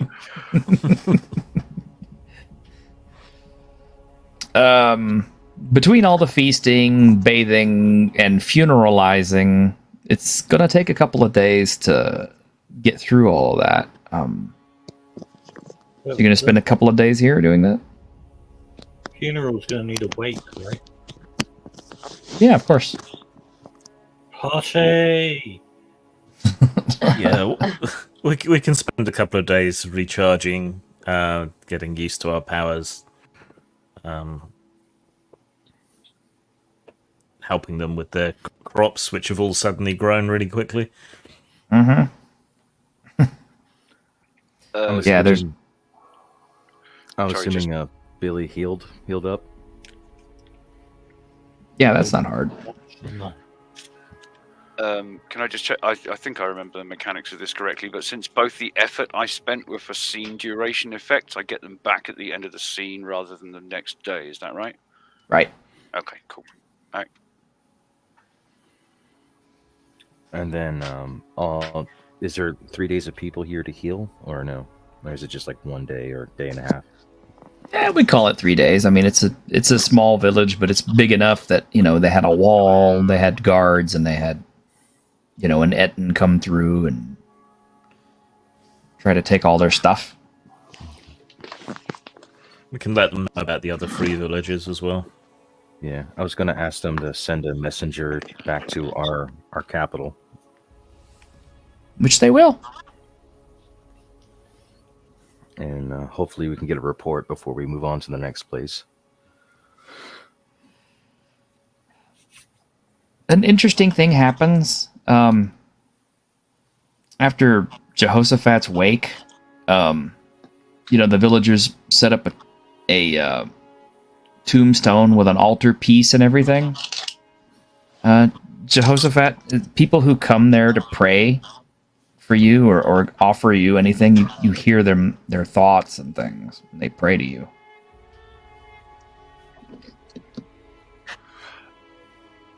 I would experiment with seeing if I can, if this is a two-way communication. I'm sure it isn't, but that's certainly something that he would be interested in developing further. It's not a two-way communication, but at the very least now it's kind of like you've kind of created a little place of power for yourself. A shrine. Of course, now that you have a shrine, you're going to have to assign people to guard it, take care of it, speak your words. And... All right, give me a minute or two. Let me just look through my powers to see whether I can entrench this a little harder. The rest of y'all kind of notice his example too. It's kind of like, And you already know from experience that, if people set up shrines or altars or any kind of dedicated things to you, that they resonate with you. Dang, that's really cool. Huh. Okay, so Ide fix again. Commit effort for the scene. Target a visible creature or a mob of lesser foes. I'm assuming villagers count as lessers, same size as me or other, right? They do.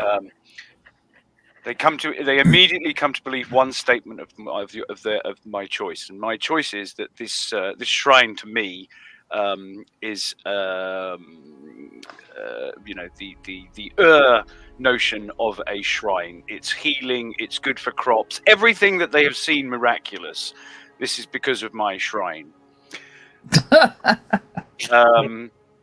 And this therefore to tend this shrine and maintain it becomes the single most important thing in their life, according to the limits of their character.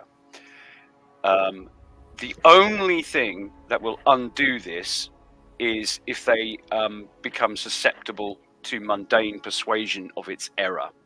So in other words, somebody else is going to have to come along and change their minds. Well, unless somebody tries to change their minds, really, I mean, in the short time that you're here, these people are actually looking to commit a 24-hour guard post for the shrine to make sure nobody desecrates it. They're looking at installing some form of clergy to preach the litany. Could I add to it by suggesting to them that they should just have a constant wake for him? Actually, what they will do is, since he came into their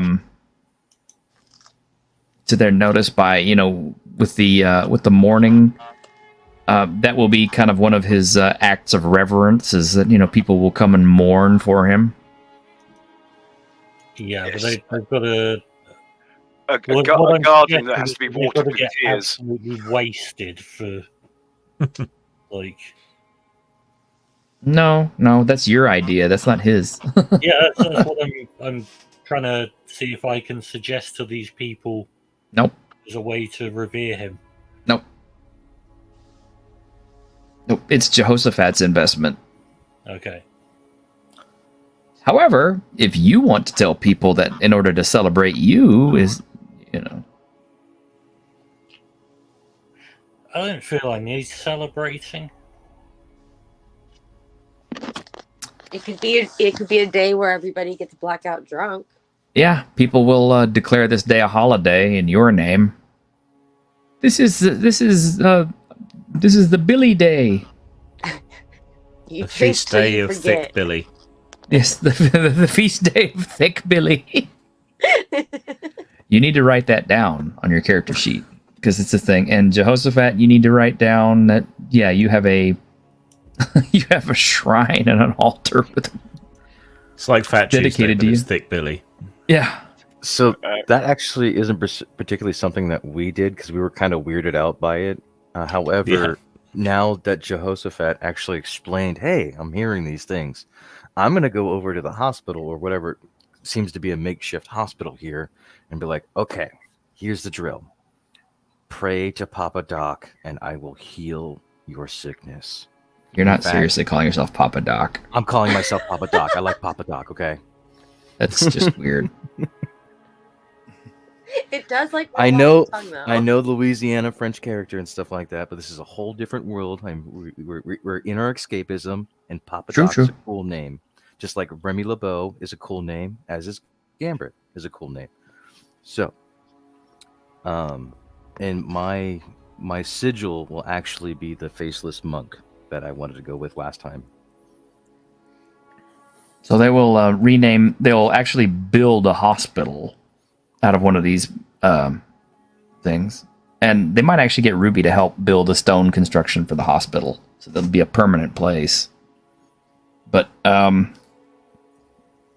yeah, they'll name it after you. The Papa Doc infirmary or. And then I'll ask them to spread that to the other villages. I'll let them know where the other free places and settlements are. Oh, great! So there's going to be like a whole chain of Papa Doc's infirmaries. You know exactly what this means, right? If people are accruing massive sick, I hear it and I immediately know where we need to go next. That is the ingenious of this.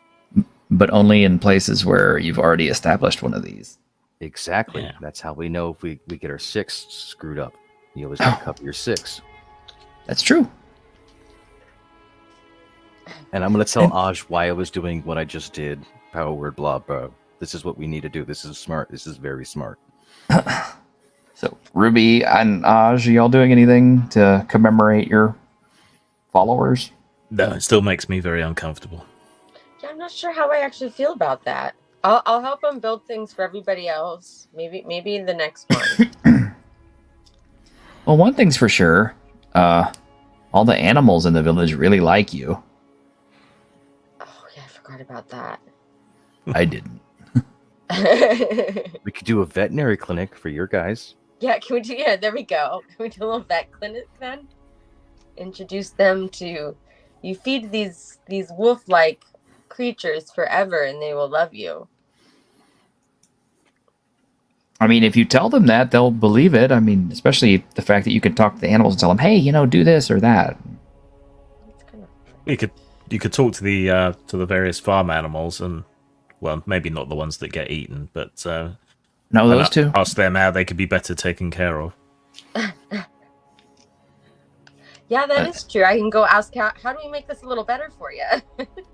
Well, not only that, but they're because Aja went and made all their crops and everything just go crazy with growth. They're having to harvest and stuff. So the animals are definitely getting used a lot more.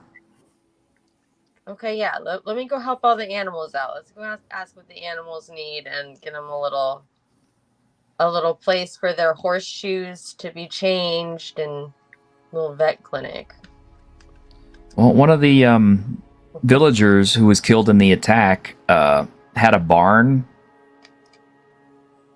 And because they had no sons to inherit, the villagers have dedicated that barn to you. Lovely. So they'll have it painted in whatever colors you want. They'll have it reinforced the way you want and kind of make it your sacred site. I do really like barns. Well, there you go. And you need to write that on your character sheet, too, that you now have a sacred barn in this town.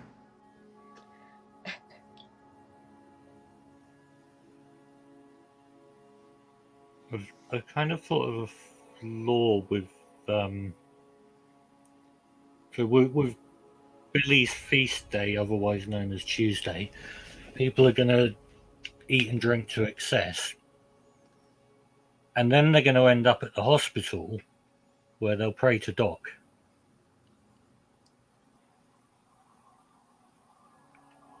We're going to end up causing people to get ill through reverence of meat. And the ones that die can they can mourn for them at Jehoshaphat's shrine. Yeah. We get this whole life and death thing locked down, don't we? That's that cycle of life shit. Well, except that Aja is like one of the primary cycle of life starters, and he's not taking any credit for anything. So, No. Hey, look, nobody can explain abiogenesis. It doesn't matter. It happened.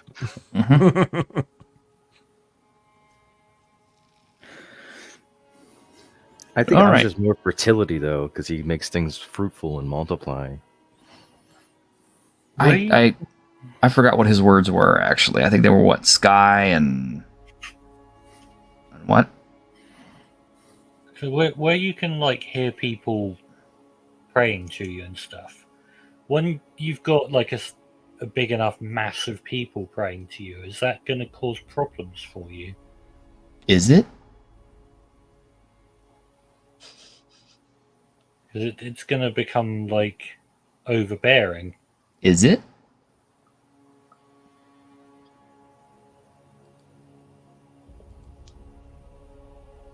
Worry about that when you have enough followers to worry about it.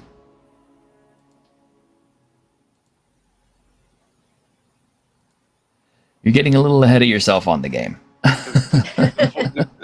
The voices in Jehoshaphat's head are already singing barbershop anyway, so you know. Hey. Yeah.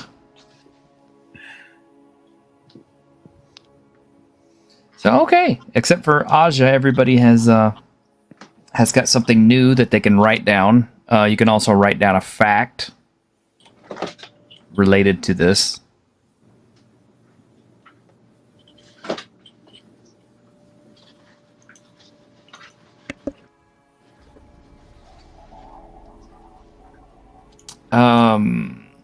And we're almost at 2 hours. I know it's kind of a short session, but do you guys want to stop here? I know it's getting late for you UK guys. So Yeah, I could do with stopping soon, if not now.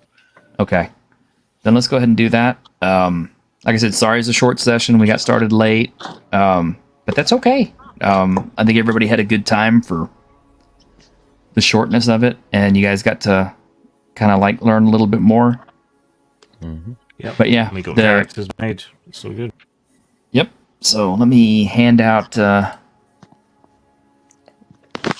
XP and stuff. She's really little. Little kitten. Aw. Tiny floof. She's so floofy. Like she has so much cheek floof.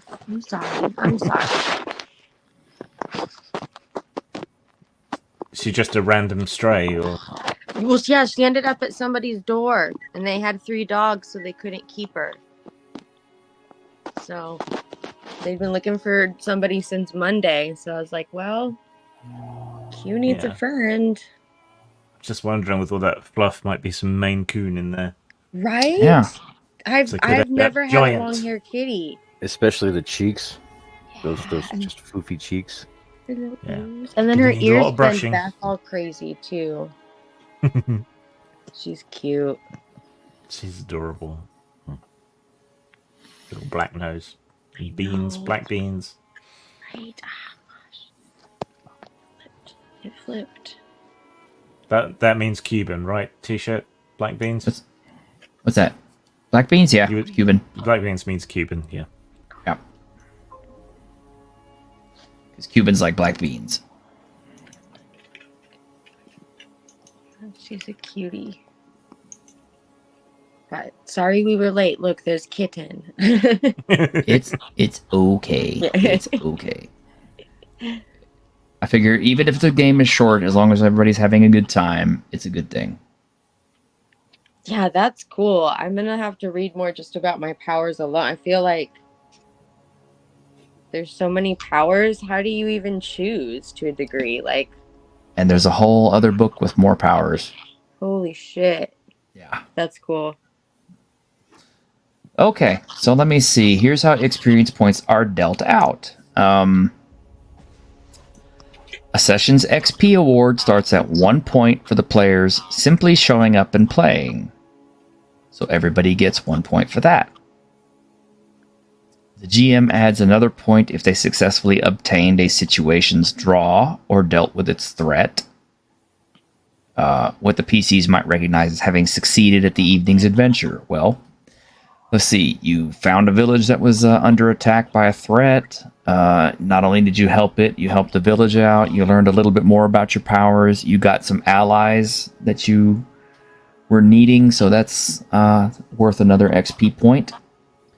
A third point is awarded if the PCs were engaging a challenge that was a serious test of their abilities, opposing an enemy or situation that was perhaps beyond them, whether or not they successfully overcame it.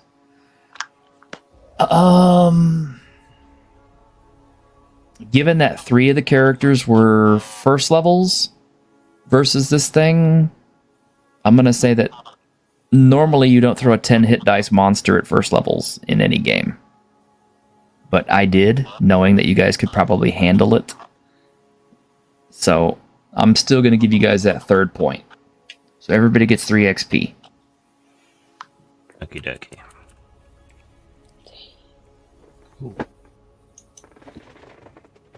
And here's how that works for you guys. So in order to advance a level, you need to have 3 XP, and you have to spend 2 points of Dominion. I think everybody has expended at least 1 Dominion, except Aja. Well, you need to explain what Dominion is. Okay, I do need to explain what Dominion is.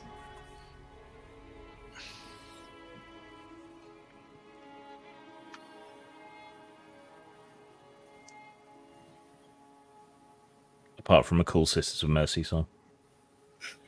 It is a cool Sisters of Mercy song, actually. Dominion. It's like the very first Sisters of Mercy song I ever heard.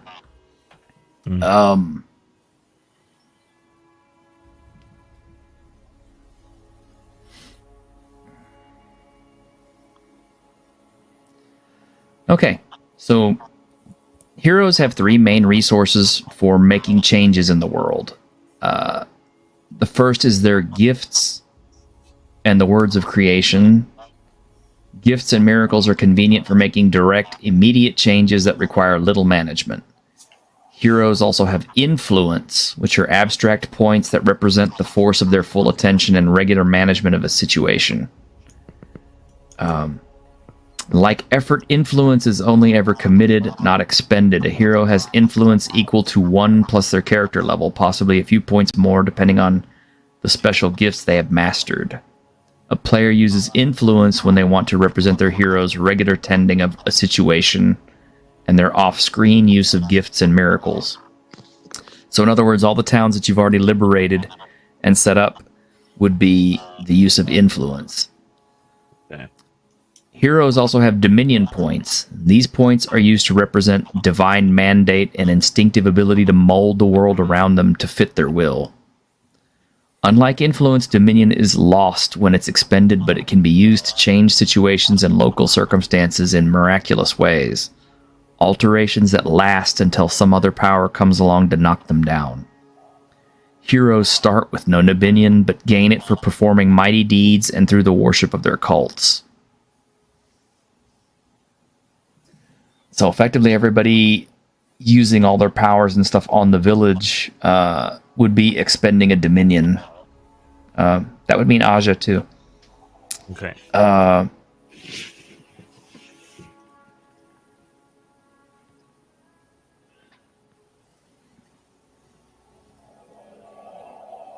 Sorry. The next Sorry. question is probably how to get dominion, right? Yeah, I was gonna say. Okay.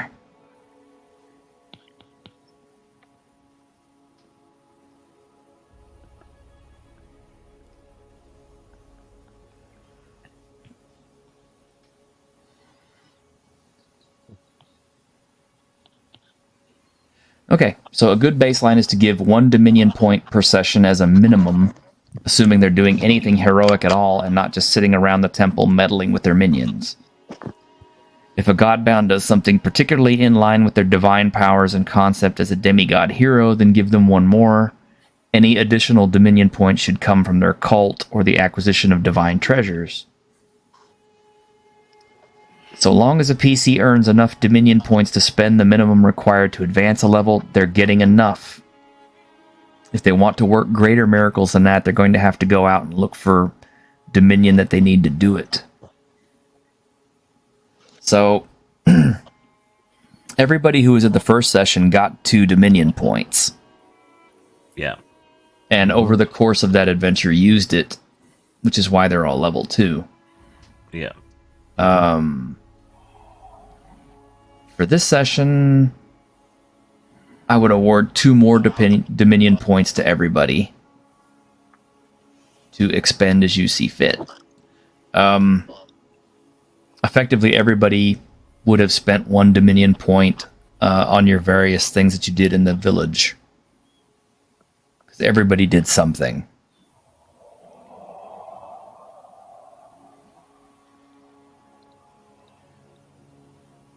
So the 1 remaining point needs to be spent for level up. Is that right? Do I have that right? Yes. All right, cool.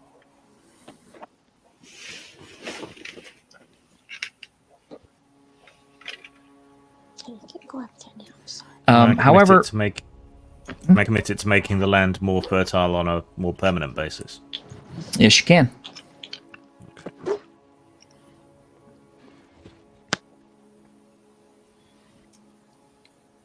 In order to just kind of keep all the first levels in line with the second levels, since the second levels are not going to advance to 4th this session, I'm going to go ahead and bump all the first levels to 2nd level. Because you have enough XP. Yeah, I should get there anyway. So Yeah. So, you 3 who just started tonight, here's what you get when you get a level. Your attack bonus increases by 1. We have an attack bonus. Yes, well, you do now. Yay! See, under the weapons section, it says base attack bonus. Now you have a 1.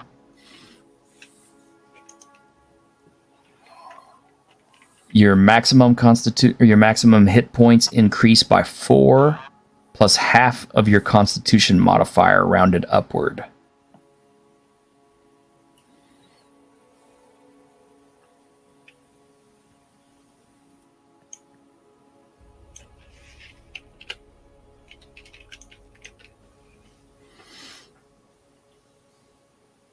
They also get the incense of faith from the gifts of apotheosis at level 2. Well, hang on. We're Your maximum effort and influence increased by 1, so you add another point onto those.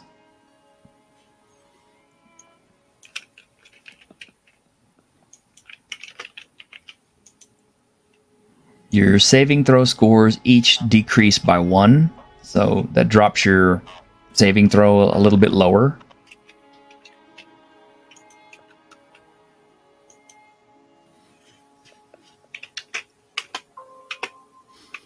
And you may now add a new fact related to your adventures or deeds.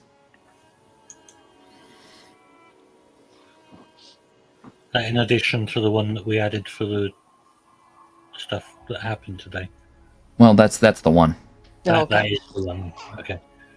You make a little noise.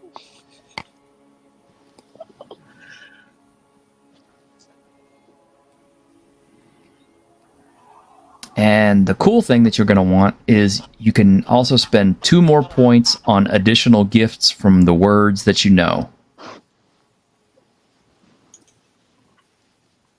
So if you look through your words, you can buy like 2 lesser gifts or 1 greater gift. Oh my gosh. Or you can save them. Okay. Because what happens is it costs you 3 points to buy a new word. You don't have to spend those immediately. I would just note that you have those 2 points and kind of, look through the book, see if that's what you want to do or figure it out. You also get a new thing for your gift of apotheosis called Receive the Incense of Faith. I'll put it here in the private.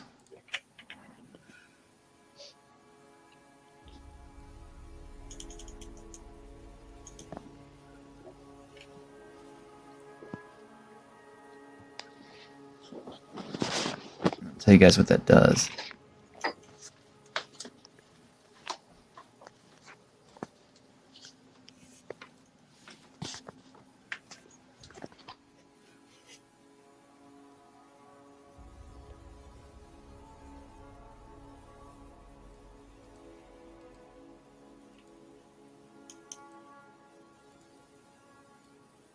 Yeah, if you check the private right over there, I linked up what it does.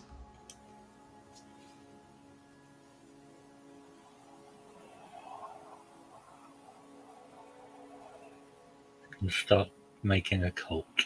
Yes, you can actually start building your cult now. And they will burn special incenses that are sacred to you. Weed, right? Well, if that's what you want. So I can have a cult of animals and people to a degree. Basically. Dang, that's crazy. Yeah. Yeah, I'm totally down for my doctors and nurses and witch doctors to all have a union break. A sacred herb. It's a little stanky. Jehoshaphat has probably got some kind of a funerary incense to mask the smell of the decaying body that's being burned at his altar. So either that or fucking patchouli. It's always patchouli. You're not a frankincense or myrrh kind of undead? Hey, my incense would be sandalwood and citrus. So That's a great combination. I actually have sandalwood incense. Mm-hmm.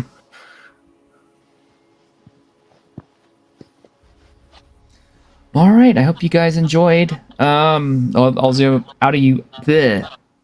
out in the audience, I hope you'll join us on Tuesday at 9 a.m. when Grim and I present a new episode of Dungeons and Discussions discussing TPKs. And hopefully we'll have some guests. And of course, Tuesday night is Tuesday with Geeks with Ironcaster and myself. Oh man, coughing fit, dry all of a sudden. Yep. And next Sunday we're playing Transformers. Transformers. Yeah. With Ironcaster, you have to be with us to play Transformers. This is not a question, Ironcaster. You're going to play with us, okay?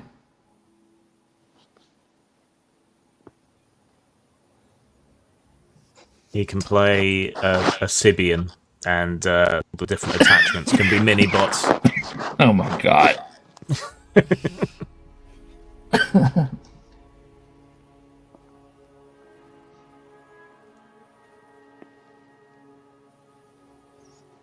Oh, hey. Okay, Andrew, you want to join us on Tuesday? Yeah, you can. Yeah, I just had one of those TPKs like yesterday at my table. Well, awesome. Then that is perfect. All right. Well, the rest of you guys out there in YouTube land, hey, y'all have a great time. Hope you enjoyed it. I know it was a short session today, but definitely had some serious laughs and everybody had a good time. So Yeah. hope Sounds you did like too. he's still ill, so I am. yeah.